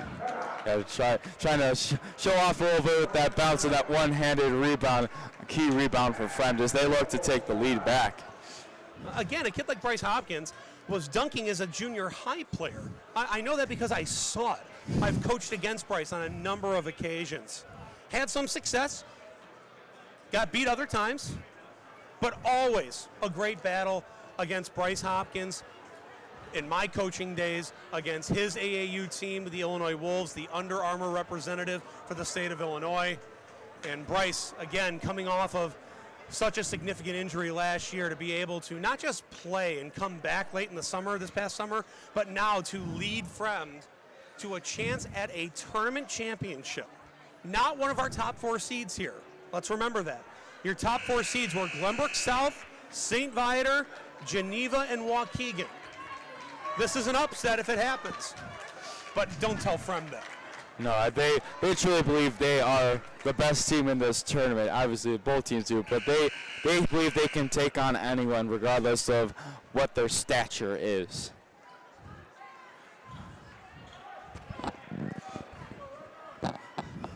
Big number 23, Cross Garth, the 6'5 senior for Geneva, has fouled out. He ended the game with 11 points. His Vikings of Geneva still on top. Stolen away, McDonald. McDonald to Mitch Mascari. Layup is good. Geneva extends its lead to 3. That's an MVP-type play from Jack McDonald. And as another 42-39, 40 seconds to go. Another big play from a big-time player. As one announcer, Stacey King, says big time. Step back three, that one short. Cayman Hopkins fighting for it. Fouls on Cayman Hopkins. No, it's on Mascari. It's on Mascari with the hook and hold.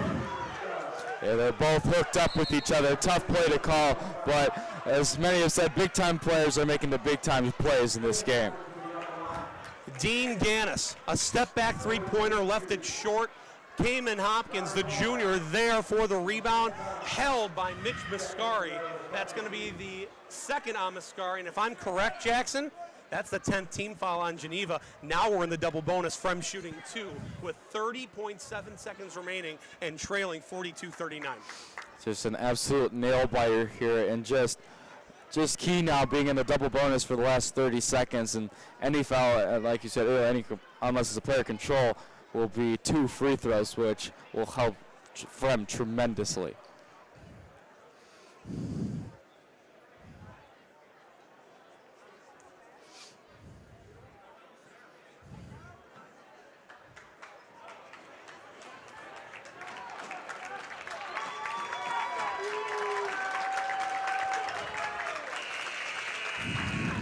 On the floor for Geneva in the road blues, Ben Jolly, Mitch Mascari, Jack McDonald, Sneed, and Waldock.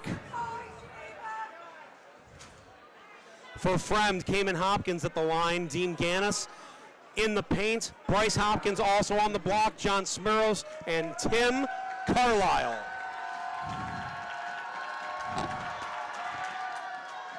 First shot from Cayman Hopkins is up and good. Absolute key free throws for Fremd to get it down to a 1-point game. Even though it was still a one-possession game, you want to get it down and try and take your lead on your next shot. Cayman Hopkins' second attempt is good. 42-41 Geneva. Cayman Hopkins will sit down. He is in foul trouble. Charlie Towns, number 42, checks back in. That's not the player you want to foul if you're Fremd. Here's Jack McDonald, nearly loses the ball, and a foul called before the tie-up. Try and go for the ball, but just two players wrapped around trying to get the ball, and a key mistake by Fremd. Now, this is significant. Geneva has a one-and-one opportunity, but it is Jack McDonald at the line. Jake Schaufstel checks back into the game, replacing Towns. 42-41 Geneva at the line, 25 seconds to play. First shot from McDonald, good.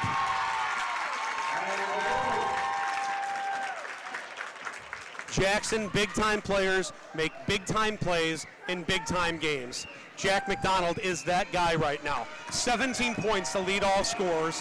One more shot on the way. McDonald, good. One timeout left for each team. The possession arrow does favor Geneva. Handoff, Bryce Hopkins, 20 seconds to go. Guarded by Sneed. Hopkins, step back three over Sneed. That one's off the front rim, rebound Mascari, and a foul called against Fremd. Not the best shot there by Bryce Hopkins. I know he's got the bounce to get it over, but you got to look for a better shot. You're in the double bonus. Try and go up for a close shot, and get fouled and maybe get an and one. Some people are walking out the doors right now. Obviously, they have not seen many Fremd games to know that nothing is over when Fremd's on the floor. Hence, look at the Waukegan game from 2 nights ago. Yeah, they were down 5 at many different occasions throughout that game, and it battled back into double overtime. Mitch Mascari, good on the first. He has 14 points. Makes it a 2-possession game with 12.4 seconds to go. And that's absolutely huge in making a 2-possession game now. The shooter Mascari long on the second. Schaufstel to Bryce Hopkins. Hopkins stop and pop. 3 on the way, no good. Rebound fought for.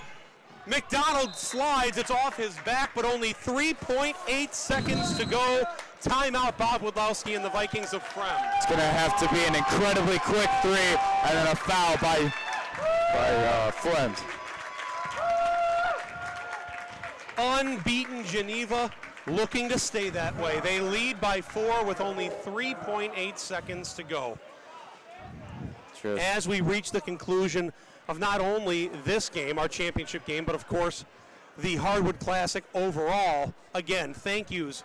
Major thank yous go out to the team at WCAT Live. That's Kyle Reinhardt and Brad Kaler making things happen. Alongside me is Jackson Gross. Thanks also to Jared Moser, our EP tonight, JoJo Stepak, Jeremy Cohen, and Ben Karp. Don Raleigh joined us at halftime. You'll see Don Raleigh handing out some trophies when we get done here, so make sure you stick around. The runner-up and championship trophies handed out. The all-tournament team and MVP presentation as well. And talking about that all-tournament team, what are some of the teams that you think will be on that all-tournament team?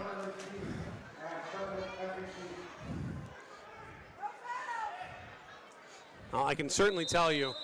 You know what? We'll talk about all-tournament in 4 seconds. Inbound, Gannis, 3, up, no good. Rebound, Sneed, title goes west to Geneva.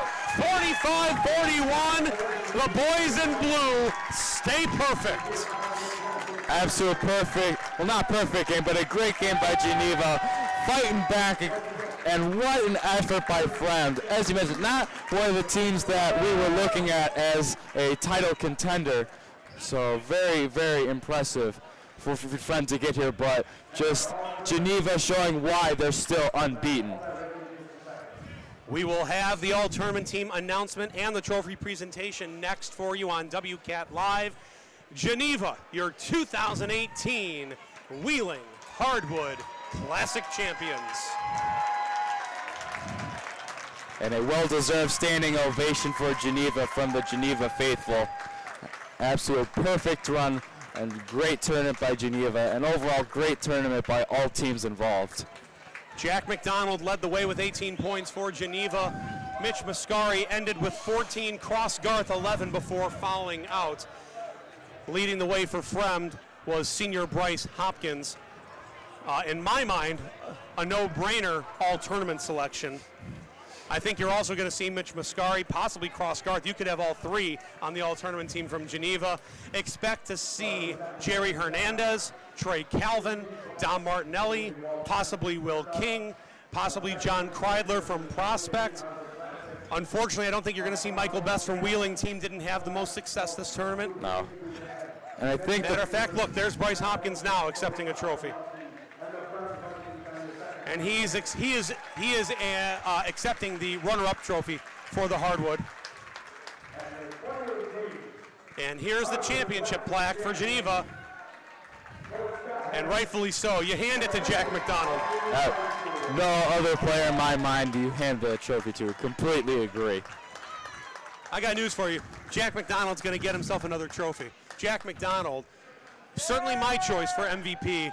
I think you'd agree. Absolutely. There's maybe a close second with Mitch Mascari and maybe Garth, but absolutely Jack McDonald leading this team through the entire tournament and throughout this game as well.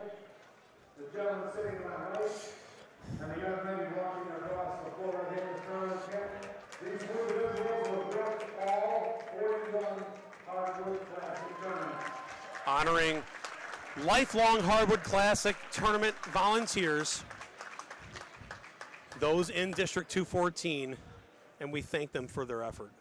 Marilyn Kent the first. She has been here since my mother was in high school back in the 1970s, so absolutely dedicated to Wheeling High School. And actually, my grandma helped her get the job here, and That's fantastic. So, well, I have quite a lot of history with this school. So it's.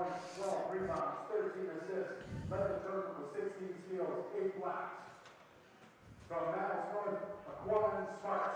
Your first all-tournament selection from Niles North, Aquan Smart, the 6'4 junior.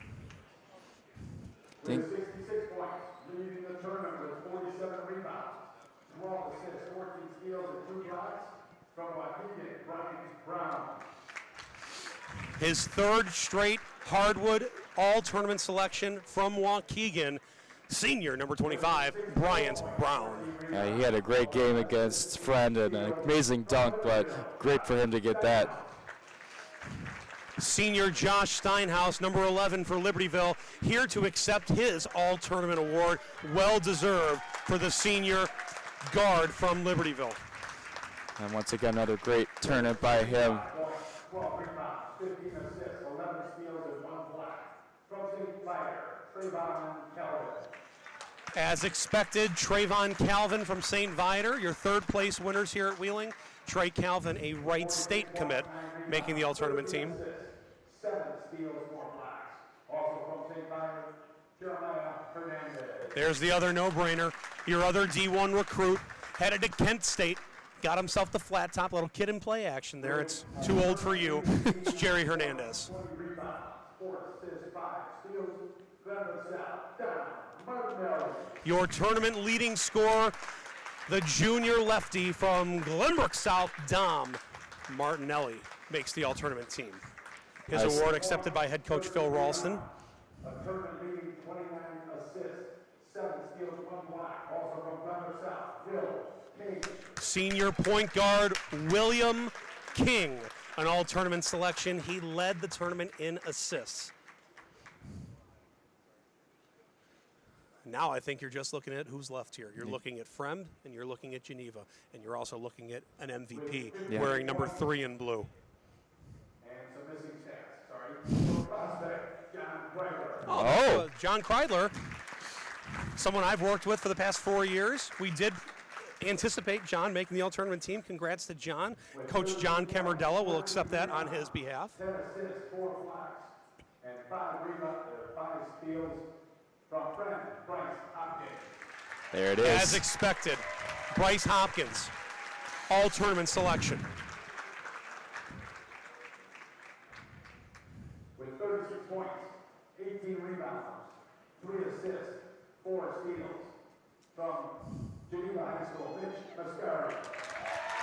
All-tournament selection, the 6'5 sharpshooter, number 22, Geneva's Mitch Mascari. With 65 points, 12 rebounds, 20 assists, 6 steals from Geneva High School, Mitch Mascari. As expected, Jack McDonald, your tournament MVP for your tournament champions, undefeated Geneva High School. Just great tournament by everyone involved, and I am, like you said, unsurprised considering how he played in this championship game that Jack McDonald's the tournament MVP. First is making a name for yourself, then getting your team in the rankings, then it's winning the Hardwood, and then taking this unbeaten team and all of your success back to the newly founded Duquesne Conference, where Geneva will look to pick up where they left off starting in 2019. Jackson, it's been an absolute pleasure working with you. Excellent job on the color call this evening. Thanks so much for having me here and for letting me join WCAT Live for our third place game and our championship. I wish you nothing but the best of success in the second semester of your senior year, and whichever institution is lucky enough to have you as a student, good for them. Thank you so much for coming, and that means a lot coming from you. It was awesome working with you two, and I'm just so excited for the second half of my senior year, and I just can't wait to keep this broadcasting program going here at Wheeling, and hopefully it will precede me as I leave. A happy new year to everybody watching at home. Thank you. Once again, our final and our title game, 45-41 Geneva over Fremd. Thanks to Mike Burke, Pete Ogilvie, Shelley Weigel, Joel Walensky, Jason Weeder, Marcus Thomas, all of the staff down below us here at the Hardwood. Thanks also to Jared Moser, our EP. APs Jojo Stepak, Jeremy Cohen, and Ben Karp. And of course, the men who make WCAT Live possible, Kyle Reinhardt and Brad Kaler. Thanks a lot for watching us here on YouTube. Happy and healthy, and most of all, a safe new year to everyone.